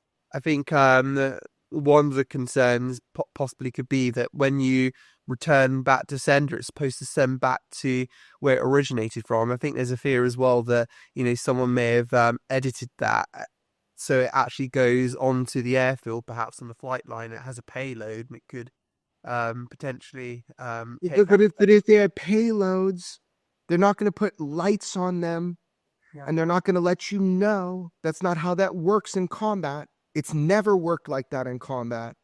So that's a bullshit excuse. Where are they coming from? We have the best tracking satellites on planet Earth. Where are they coming from? We don't know, right? This is the thing. We don't know. We don't know, but we do know. But we do know that, like you said, we have the best satellites. You've got the NRO, you've got the NGA, and there's various sensor systems that could put eyes on this area to actually determine this information. But look, I don't pretend to know what it is. They're calling them drones. Susan Goff thinks they're drones. They say we knew them; they were drones. No, she doesn't. But the question is, how do you determine whether they're drones? how do you positively determine? They are drones. They're unmanned. They're drones. We all agree. They're also UAP. The thing is, there is a mandate around any ground troops within a certain number of miles that mandatory they have to be shot down. There is fuckery here. And look, I'm fired up, but I'm not getting less fired up. So that's just the way it is. There's a mandate. People can look it up. When things are close to ground troops, you take them down. What's going on? It's all I can say is it's rattled a lot of people locally. Their families there, people with children, and all they're doing is they're hearing airplanes, military jets, their lights off. They're seeing lots of activity at the base. There's an information vacuum. No one's being told anything. You've got police everywhere. Press is shut up about it in this country. No one's talking about it, despite the MOD being on an emergency footing. I can't think of when this has happened previously, and you'll speak to lots of people who are there locally who will have a lot of knowledge when it comes to the US Air Force operating the area, and this seems very, very unprecedented when it comes to these kinds of things. Chris, are you worried? Are you worried that? So I'm worried that what is going on right now is that we are being influenced through a campaign to be acclimated to an idea that may be true, but we're giving events that are not true in order to influence that idea. I don't know if I'm being clear. I am concerned right now that there are fake psyops, that there are things being done by the United States government to put fear and confusion into the American and global public about UAP for an agenda. And actually, I have evidence to some degree of that. So are you concerned at all that unprecedented events like this, that make zero sense, that they just think we're idiots, and that all of a sudden they're trying to create this fear of these unidentified unknowns, unknown origin, when it's so easy to track? George and I directly know and have been exposed to footage of high capability of looking at these types of things. That is fact. George can attest to that if he wanted to right now. So, are you concerned at all that this is a charade? Yeah. This is the thing. You don't know what you don't know. I don't know their drones. I don't know who the controllers are. I don't know where they originate from. I don't know what the US knows. I don't know what the British authorities know. I know nothing. This is the thing, and there's an information vacuum right now, and it makes things worse.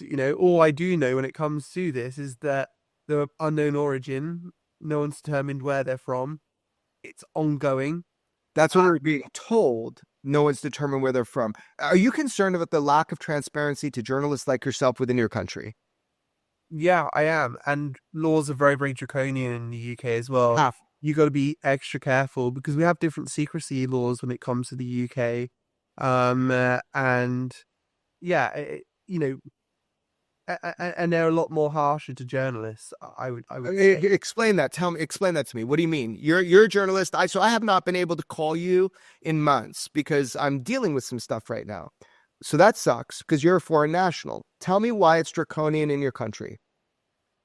It's draconian in our country because we don't have freedom of speech like you have in America. We don't have shield protection laws or anything like that.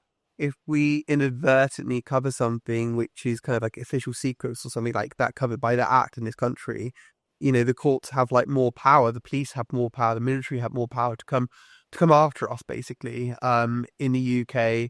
And there have been some cases, I can't remember off by hand, but there have definitely been cases where, journalists have got in trouble for kind of messing around with that. And the UK, has power over journalists as well. They do have D-Day notice. They can cover up stories if they want. They can have news blackouts and stuff like that.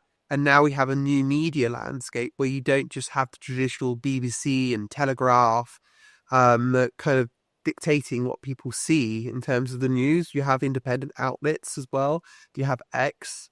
So it's much more difficult to control in the UK. And also I point out as well that the channel that has been streaming everything happening in Lakenheath Well, that channel got removed from YouTube. Don't know why, and also the email address was compromised as well. So the person running it had to take his email address off. He has to use a different one now. He's had to relaunch his channel on YouTube. So I don't know who did that, but it just seems that we live in this different climate when it comes to secrecy in the UK. I should add a note here. We're going to have this conversation at some point in the future, but Laken Heath has a long history of really odd, interesting UAP activity. This is one of the targets of the OSAP program.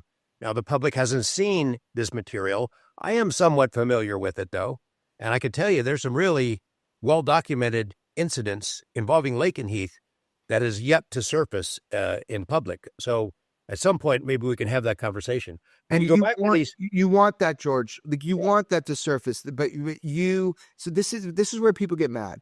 You want that to surface. You've been exposed to it. But the thing is, as a journalist, when you give your word to be informed, you don't break that word. And so people need to understand we are doing our best to get everything out. You are doing your best. You're saying there's something you say and the public hasn't. Yeah. Yeah. And, so far, at least temporarily in our country, we don't have the same kind of legal risks that are facing Chris right now.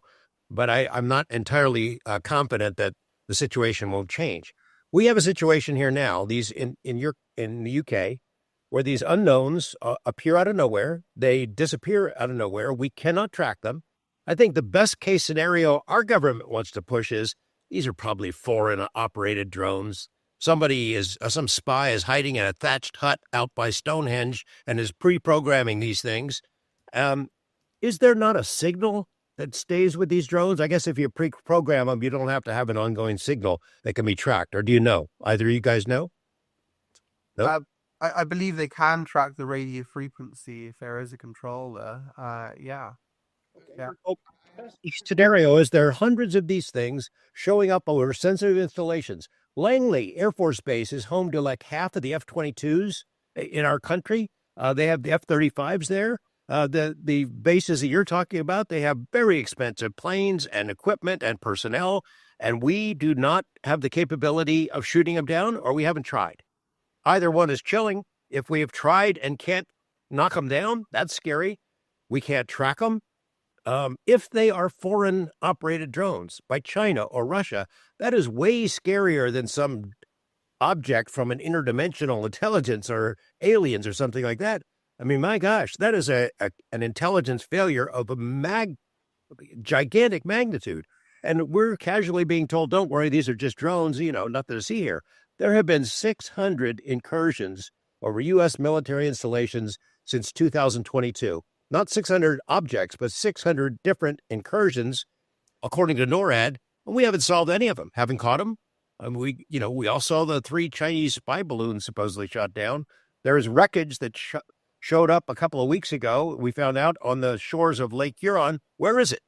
Where's the Roswell-type press photos of the balloon footage or whatever? There's a lot of gamesmanship being played here. I am not at all confident and comfortable about the idea of foreign drones flying at your country, Chris, over those bases or over U.S. bases or over U.S. military facilities, cities, nuclear plants, etc. It's not at all comforting. Let me just augment what you said, George, because I talk to military personnel every day at bases or on deployment at sea. There are resolved cases all the time. We get somebody from the Chinese government. And sometimes they use tourists, and they have them fly DJI drones to do reconnaissance on a base the tourist doesn't even know. I know about these cases. What they do is they resolve it. They're like, oh, okay, that's what happened.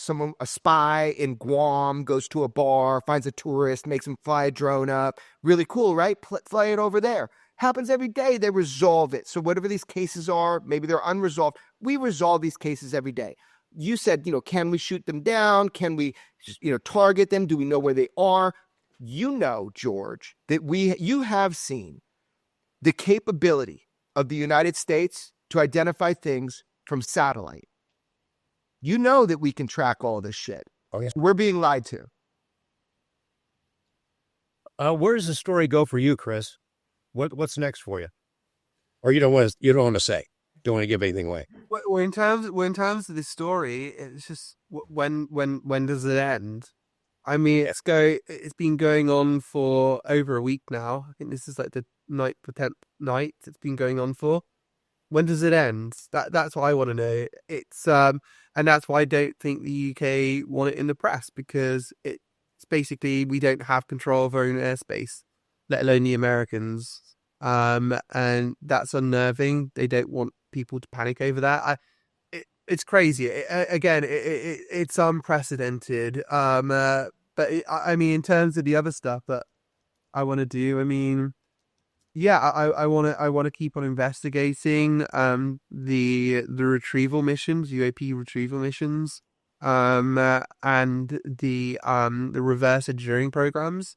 I want to continue looking at the Central Intelligence Group that was formed before the CIA and the OSS, and what happened to the Magenta craft, and the Mission Center, which apparently is the place which is related to this Central Intelligence Group that got possession of the Magenta craft from an aspect that was moved over from the Manhattan Project to the Central Intelligence Group. I just find it really, really interesting, and I'm really, really interested as well in terms of the incoming Trump administration, about it going to war with the bureaucracy. So we're talking about, we're talking about people like, Glenn Gaffney, for instance, people in high positions in the intelligence community that are the gatekeepers. And I think that the Trump administration is ready to go to war with them, backed by people who have connections to people like Peter Thiel and Elon Musk, let's say. And I mean, one could argue as well that, let's say that Lockheed Martin is having trouble attracting the talent to actually exploit these materials. Okay, someone could put a good argument in that, well, the best people in the world to actually exploit the materials work for SpaceX. That's where the best engineers are going now.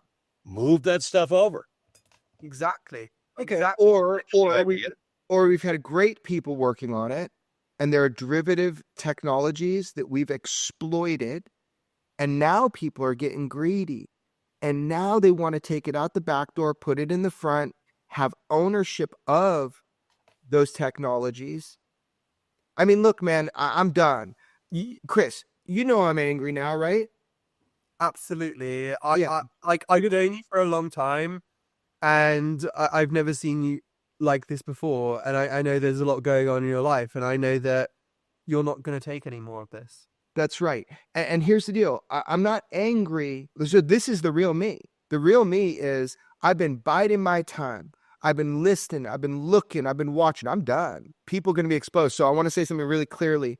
Look, as a journalist, Chris, in the UK covering, the CIA, if part of the reason why I haven't called you to talk about Link and Lily and your family is because, I know you're exposed. If anybody messes with Christopher Sharpe and his journalism in the UK, we are exposing you, and we will be louder than you can comprehend.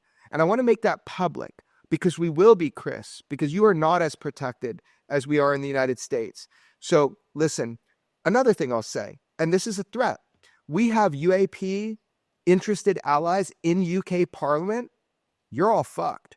If you mess with Christopher Sharpe and his reporting in any nefarious way, for years, I have bided my time, and I have allies in UK Parliament. You will be exposed. And I'm saying that as a friend, Chris, because I want to protect you, because you've had some big-ass stories that were accurate, and they involved the CIA. My advice to you, Chris, after a long career in journalism is this. You've been covering this stuff night after night, these incidents that keep happening. Take a night off, because it will wear you down after a while. I would take the night off, go to a pub, hang out with nefarious UFO-type personalities who might be in town, I don't know who that might be, but he does it to me all the time. I'm going to try right now. Don't say anything. He does it to me all the time. He does it to me all the time. Hold on. I can guess who this is. Oh, can you? Okay, hold on. He is so fucked. He's my friend. Oh, and there's this video online that's like hilarious. That's unreal, and I'll tell you about it.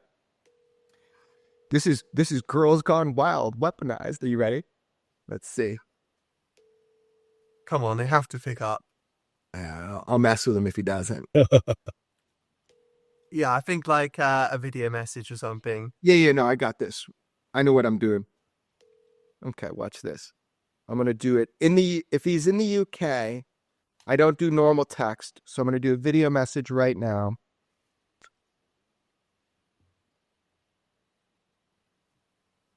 Lou, I know where you are. I know who you're with.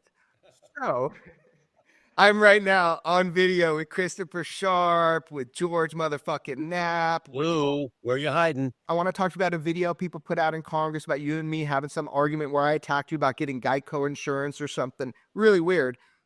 Video me back. I'm on with Chris. I just want to have a moment where we can talk. Hit me right now. Come on, buddy. You do this to me all the time. I mean, from what I saw, that was a full and heated argument, and you guys are like worse enemies now. Is that correct? Hold on. Tell me what you saw. I want to play this. What did you see and what was said? I didn't read, but I was sent the video. Yeah. I saw you just push a poor lady out of the way, and she went tumbling down. Poor lady, you know.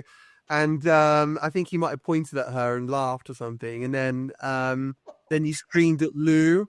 And you manhandled Lou, and yeah, it seemed like a full-out argument. I just wanted to make sure that he had like Geico insurance for his car because I know he rented one. I don't know what those are. Look, let's stop making a joke. Let's play the video.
Lou told the truth in Congress. Lou has told the truth to the best of his ability that I know of up to date. Lou has not lied to the American public. I hope he doesn't lie in the future, but he hasn't lied yet. So I went over to him and somebody put some video online and they like slowed it down and repeated it when it looked like I body checked some chick, but we were just two gravitational forces moving around each other. No contact was made. And then I talked to Lou, but it's right after he comes out of hearing. I just happened to see him out the corner of my eye. I'm like, hey, Lou, you told the truth, but Congress lied. And he said to me, wait, I'm not tracking. Oh, we talked after that a bunch, right? But like in that moment, they sped it up even like he's trying to get away from me. Oh, my Lord, Lou is my friend. Lou even said to me, Lou says, oh, man, come on, we should have fun with this. Like, let's like tell people what was really going on. I'm like, no. Let's let them talk. I want to see who makes up fake stories and propagates them so I can catalog like Santa all their names and know if they're naughty or nice so I can find out who they are. You know, it was hilarious, man. Lou is a good friend of all of ours. This has nothing to do with the UFO world. He's just a good dude. And then he's also told the truth. And that to me is important. So he didn't know that Congress lied. But he knows now. So that interaction was just me being like, oh my God, what's going on? And I went up to Lou. Dude, he's a good friend. It's so crazy to me. If people just look at the things put online and then how people want to twist it, what they should look at is who's trying to twist it. What are they trying to twist it to? And why? And you're correct. There's a bigger picture emerging now, and people need to look at the forest, not the trees, because there is a bigger pattern emerging. There's a bigger jet emerging. What's the bigger pattern? Like we said, it's the technology. Who's in position at the moment? Who funded Trump's incoming national security advisor. Who did? Who also funded the vice president in his Senate race when he was losing his Senate race. I don't know. Yeah. Who did? His initials are PT.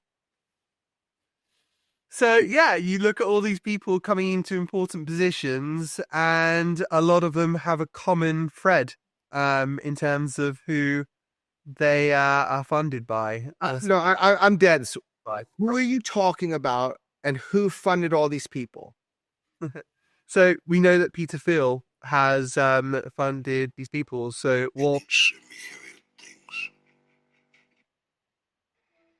Oh, come on. Can I turn this camera around? Come on, Lou. Sure. Okay, hold on. I don't know how to best. How do we do this? Hold on. Hey, what's up?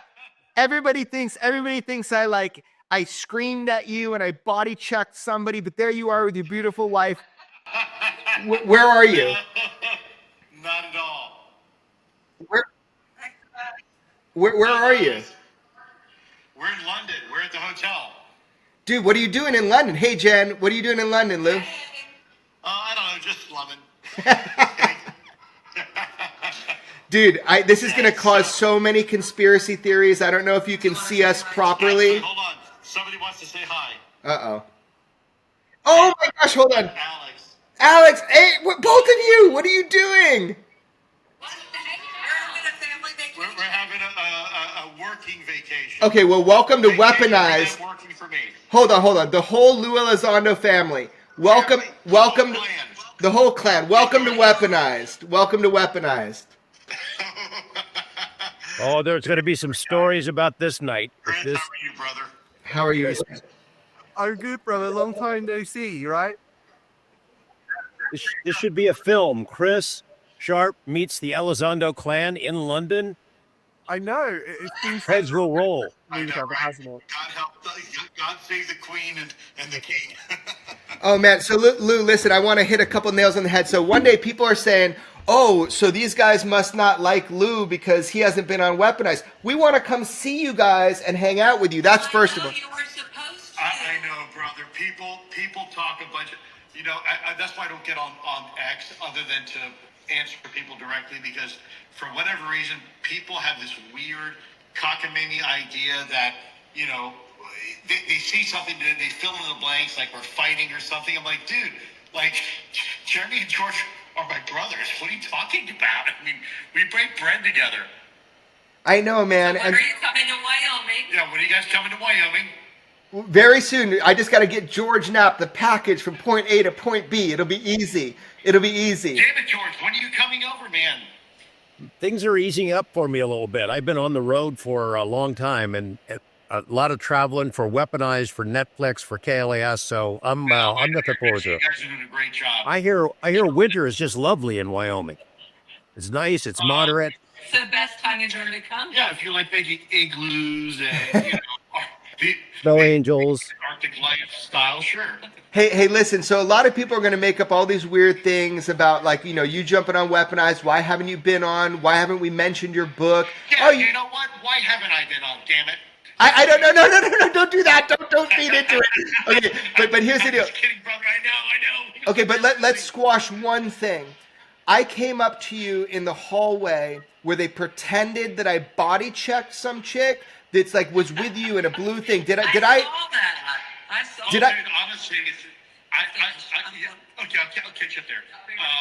The truth be told, look, I'm really disappointed I didn't save 15% on my auto insurance. I'm just, heartbroken. And look, you had to be the bearer of bad news. I get it. Yeah. He wasn't with Geico. He wasn't with Geico, guys. No, I wasn't with Geico. And I lesson learned, shame on me. But, I'm wiser for it now. Okay, so is your friend okay, or did I knock her down? Is she okay?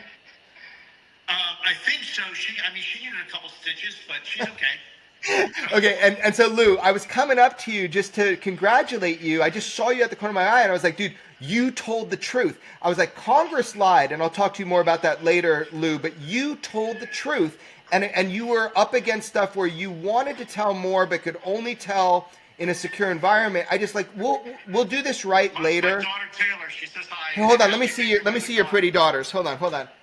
What's up? Oh my gosh. Smarter daughters. Yeah, well, of course. Hey, good to see you.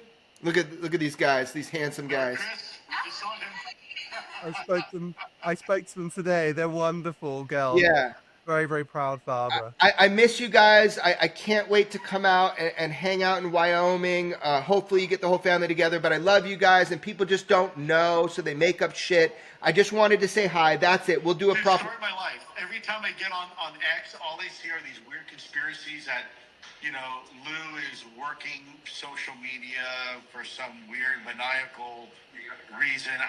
It's like... No, hold on. Let me ask your daughters. Come forward. Is your dad a maniacal guy, and he's a wizard, and he's magically messing with everybody about the truth? He may be a wizard, but he's not a maniacal one. He's more like Gandalf the White. I love you, Pops. I love you guys. Emphasis on white, right? Emphasis on white. Hey, look, we're all getting gray. We're going to get like George Nappy, a silver fox one day if we're lucky. But anyway, Luke. George wears it well. I don't. I just look like fat Santa Claus. Hey, listen, self-deprecation doesn't work. I love you guys. Have a great trip. And I just wanted to fuck around a little bit. But we'll do this right. Love you guys, man. We'll do this right. I love you guys. I'll see you later. Take care, brother. Love you, man. Be safe. Good to see you again, Chris. What is it, 3 hours? Bye, guys. Later, guys. And that's going to throw us off the trail. Good seeing you, Chris. Like you're not going to meet up later. Tongues will wag. Anyway, look, this is a very real episode. I just wanted to have friends on and talk with George and hang out. But Chris, thank you so much for the work you're doing. Look, we don't know the ultimate truth. We can think all these things through, but your reporting is inspiring. You as a human being are inspiring. As a friend, you're inspiring. I just really appreciate the work you do. Don't stop. Don't listen to the negative stuff. Just fight, brother. Just keep going. Go. Go UFO, brother. That's what's up. A lot of confusing signals came out from that hearing. I mean, it's a mixed bag, Why?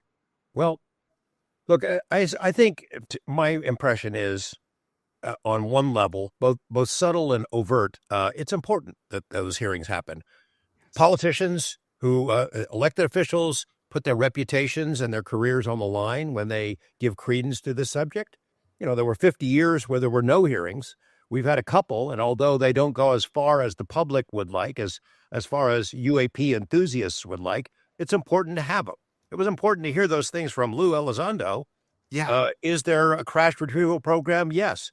Is there a reverse engineering program? Yes. Is it being hidden from the public and from Congress? Yes. Those are all good things to get on the record. This is a hearing before a congressional committee. It is the witnesses are under oath. It is televised to the whole world. That's important for the subject, for the credibility of the overall subject. But at the same time, where people like Tim Burchett are moving the ball forward, who are standing up for the truth, there was a lot of gamesmanship that was pretty obvious to anyone who was paying attention. What the hell was that? Who said you elected members of Congress are not allowed to ask questions about X, Y, or Z? Who the hell does that? Says whom? Do you know? Yeah. Yeah. I mean, but I think let's wait. What I want to do is I want to see how hungry people are for truth, how many lies they're going to tell themselves and tell each other.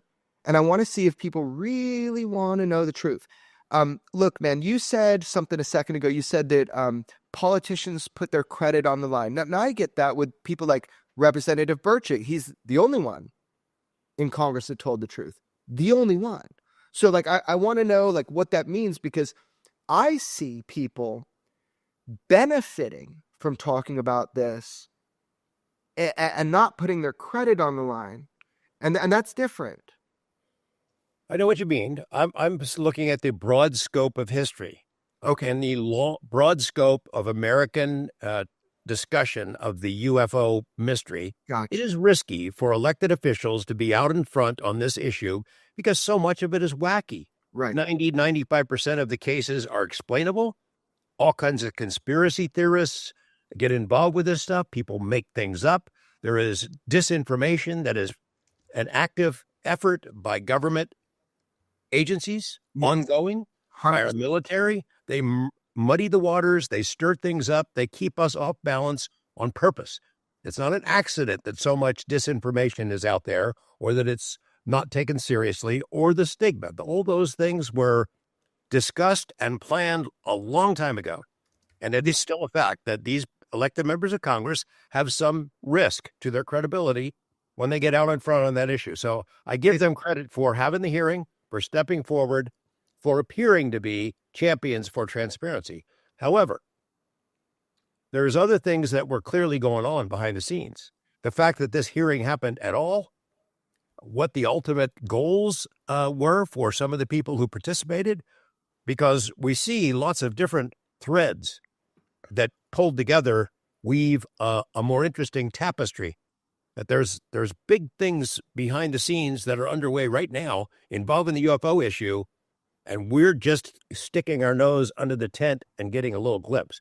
You and I maybe have a better glimpse of that, but the public is seeing only a little tiny bit of it. Well, we're going to make sure they see the whole of it. But before we do that, I want to go back. Now I understand what you're saying. You know, it's been denial. It's been ridicule set up directly by, I think it was the Condon Committee and the FBI, the whole idea of conspiracy theorists and UAP and like, you know, getting people to look wacky. So we're up against a lot. But I do think the history of hearings is kind of what you're talking about. Now, I had this moment where I looked back at my life and I looked at like these images from the Citizen Hearing on Disclosure, which Reuben Langdon set up, and I helped with that. And that was 5 congresspeople, 1 senator, 40 witnesses, 7 days almost, I believe, of testimony. That was in 2013. New York Times covered it. I took that New York Times article to somebody and I showed it to them. And I was like, yeah, we're really pushing here. And what I realized you're saying is that for so long we've been lied to, and you've been lied to, and you've documented how you've been lied to about UFOs. So as far as hearings, it hadn't happened in 50 years. I'm looking at myself in 2013 being like, oh shit, we're trying to have a hearing on UFOs. Oh, that'll never happen again. And boom, they start happening again. Representative Carson says my name in the hearing. I'm like, what the fuck? It was so bizarre. That was the first hearing in 50 years. People forget that. They think it was with Grush. It wasn't. That was the second hearing. And that hearing only happened because Representative Burchett and I fought for it. So here we are now. And we've had 3 public hearings. However, there have been a lot of behind-the-scenes private witness testimony, and I have been part of that. If you really hear what was muffled under what Representative Burchett said when somebody coughed into the microphone, when he was trying to say something, when he got his 5 minutes, there's something he said. So to your point, I agree. It's so amazing, the history of hearings.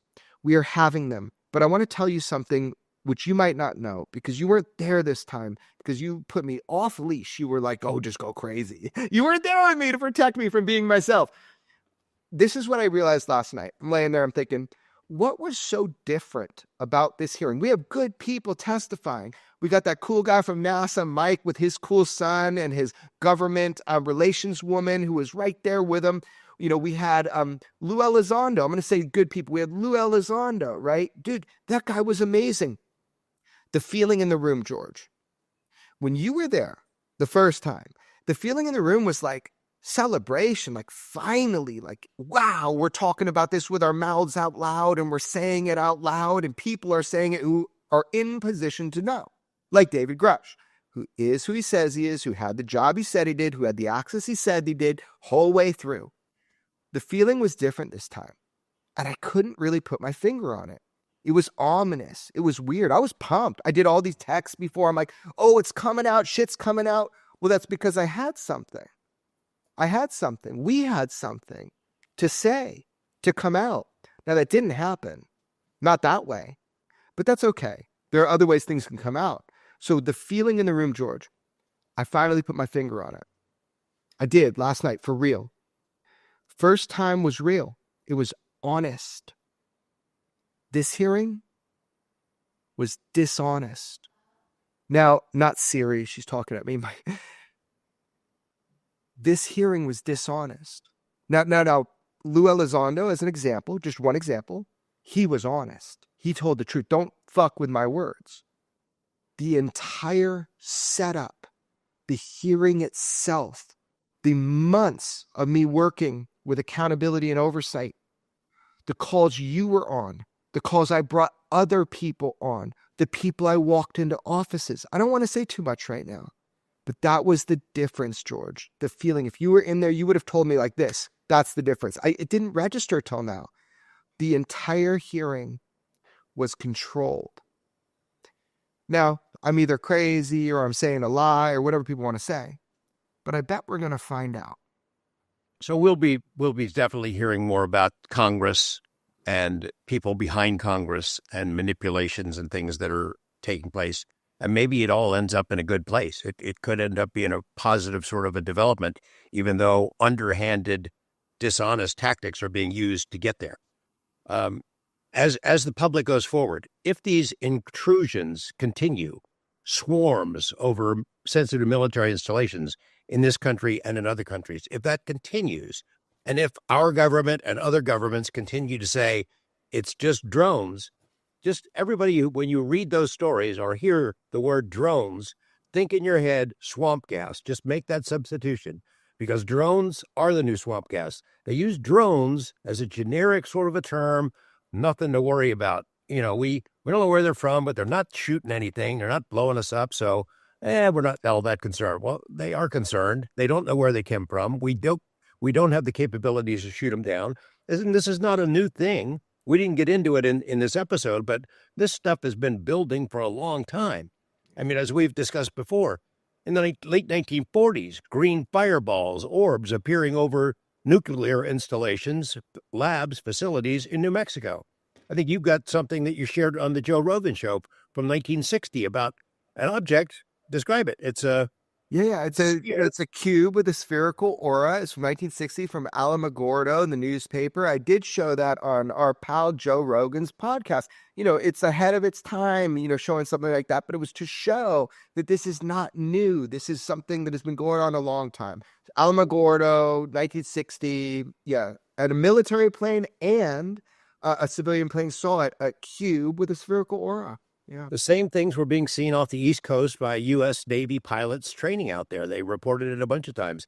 And we have the stories that we have broken, not just long ago history, things that we have broken. In 2018, I shared with the public the idea that these naval aviators in these training areas, Oceana, the biggest naval air base on the East Coast, vital to U.S. national security, these pilots flying out every day into these training areas, these zones, were seeing odd craft just sitting there.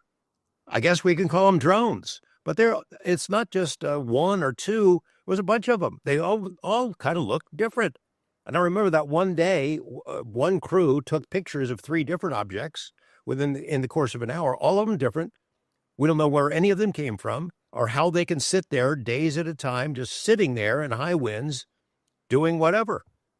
And for when I reported that in 2018, that pilots are seeing that every day, nobody believed me. They thought I made it up. And then along comes, Gimbal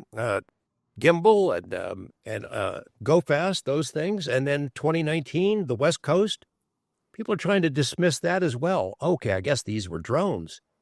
Well, what kind of super drones are they? That the USS Omaha, that image that followed that Omaha ship, they tried to take it down. I mean, you believe that to be the case? No, I know that to be the case on multiple ships. They tried and they couldn't. And, that thing followed them for a long time. Here's the other part. Drones that can be sometimes picked up on radar and sometimes not. You got that video that we showed. A swarm of these things, they'd come in and out. Sometimes they're on the screen and sometimes they're off. It had anti-tracking capabilities, stealth capabilities. Who's flying those drones? It's not the Bass Strait. It's not Chinese drones. They come out of nowhere. They go nowhere. They can't track them. They can't take them down. We're not supposed to be worried about that. I mean, over Colorado, was it 2022? Hundreds of these things adjacent to ICBM nuclear facilities, military sensitive installations. They're traveling in patterns for weeks. Lots of people see them. They're recorded. That's still an unsolved mystery. And now we got them at Langley and over Duke, a nuclear energy station, Pentex. Yeah. Just Or we'll all learn more about over- that soon too, Pantex and the jelly. Just drones. Don't worry about it. Okay, but George, they are drones. Yeah. Drones are things that are autonomously controlled. I have to look up the definition, but so it's not a lie. It's like when Susan Gao or Susan Go, when she was like, "Oh, Immaculate Constellation, we have nothing in that in the Department of Defense." That's because it was a unacknowledged special access program outside of the purview of DoD. Although they were used to actuate it, it was actually originated just like how Department of Energy or the White House can create a USAP. So the thing is you can lie by telling the truth. And one last thing, shoot downs. They didn't believe you when you reported what pilots were reporting to you, that like this was happening every day. And I have footage of that one of the first times you said it publicly. I'll try to find it. People didn't believe you. They also went on the news and didn't believe us when we said that UAP are being shot at. And in fact, people don't understand how hard it was to get that image. It looks like Kermit the Frog. It's ridiculous. But we got an image out of a UAP that everybody should go look up because it's going to become very pertinent within the next 2 months. And that is an event. We called it the Syria Dome UAP. And that was from a direct shoot down attempt. And so people should start listening. If in reporting, journalists have been right before, they may be right in the future. So I just wanted to say something else that they didn't believe is when we talked about shoot downs, George, and it turns out we were correct. So, question. Are you proud of your Netflix show? It's fucking great. Are you proud of it? Yeah, that's good. I mean, I'm hard to please. So there's all kinds of things I'd like to be able to do in that weren't there. We shot so much stuff that did not make the cut. There's a great conversation. Jacques Vallée is in the series, but he and I went to another location and talked for hours. Great stuff. Colares and other things. He'd been there before, didn't make it. Wow. Kevin Knuth is somebody else we talked to at length who had done some really great work.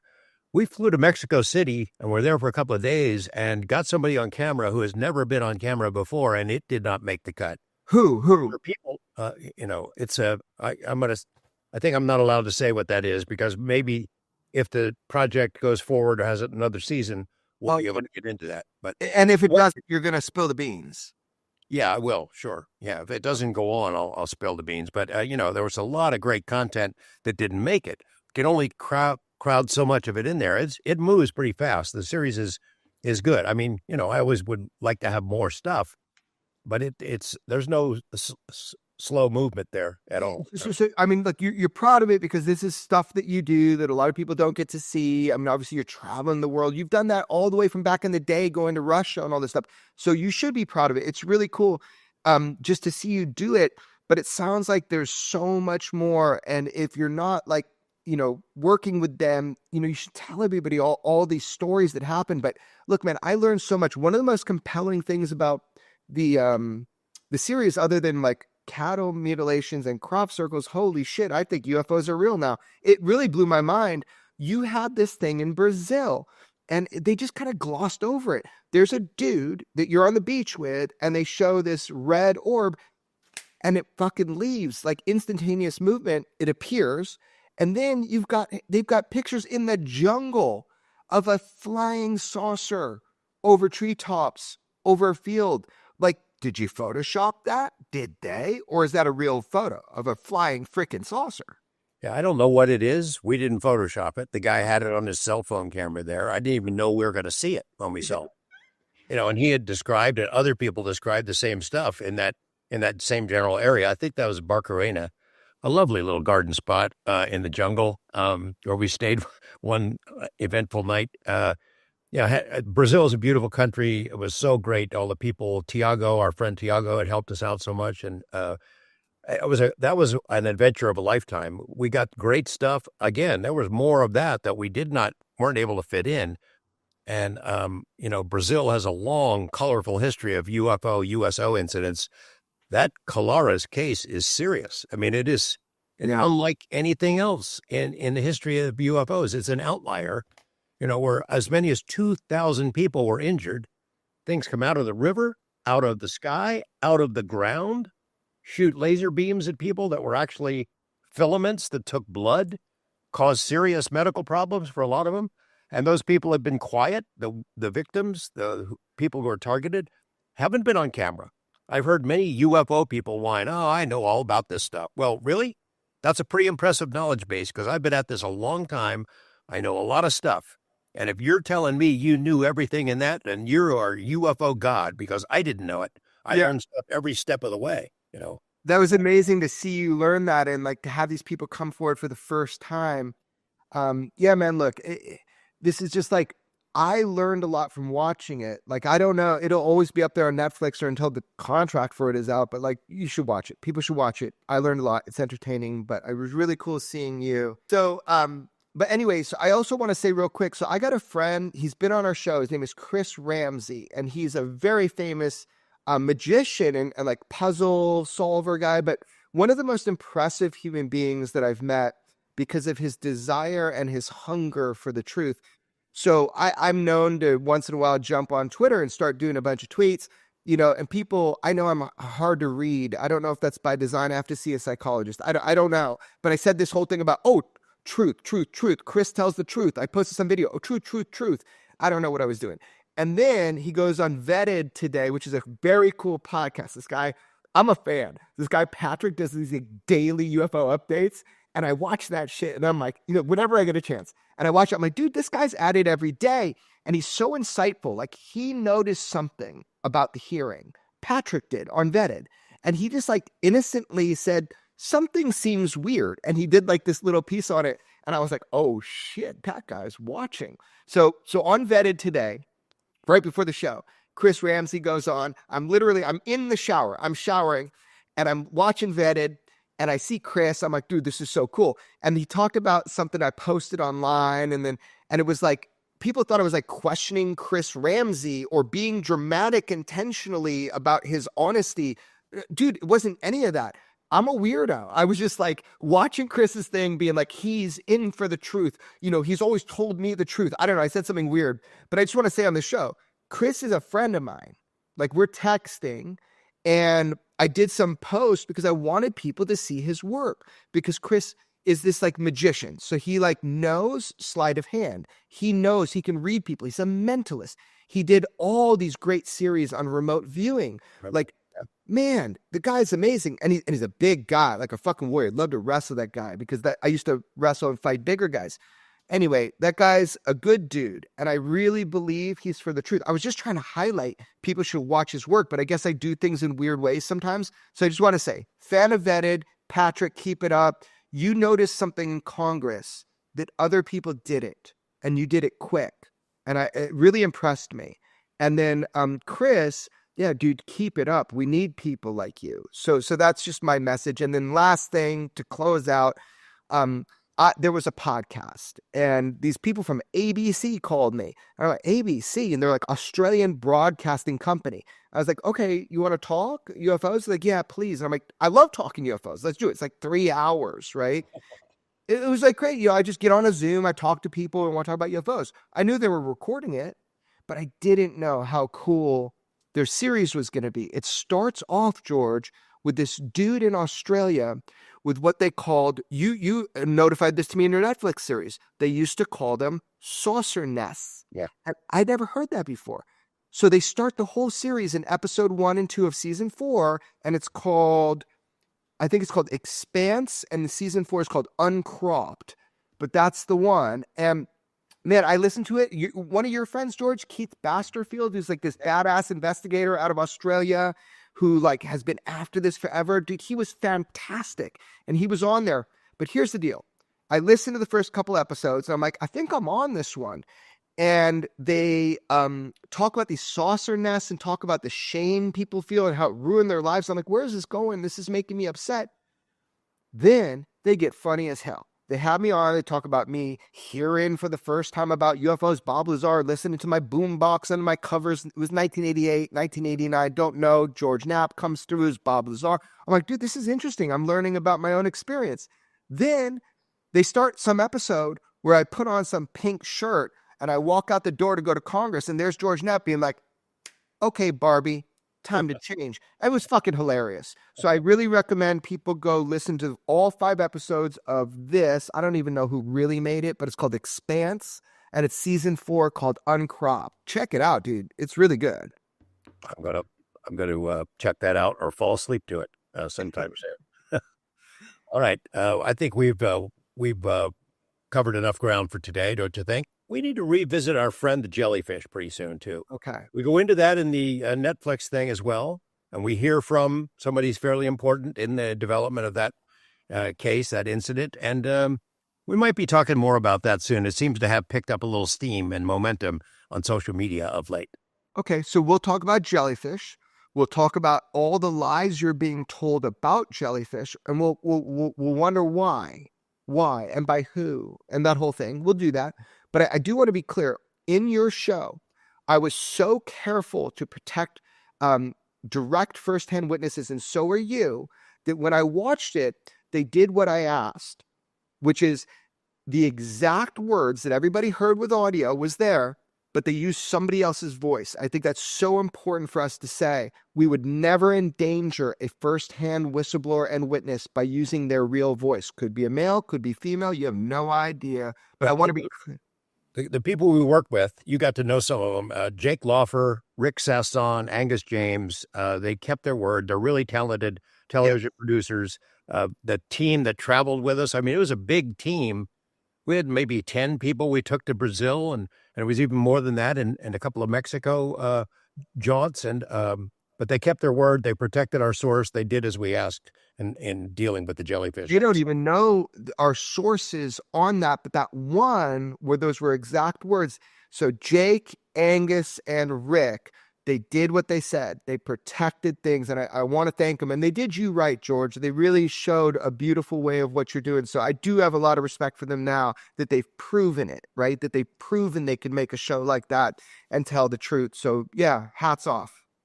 Okay.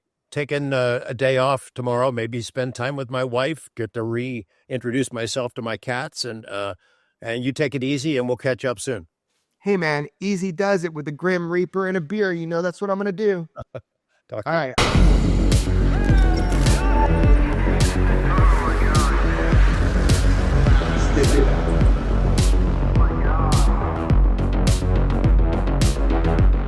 Never have so few had so much to tell, but could say so little.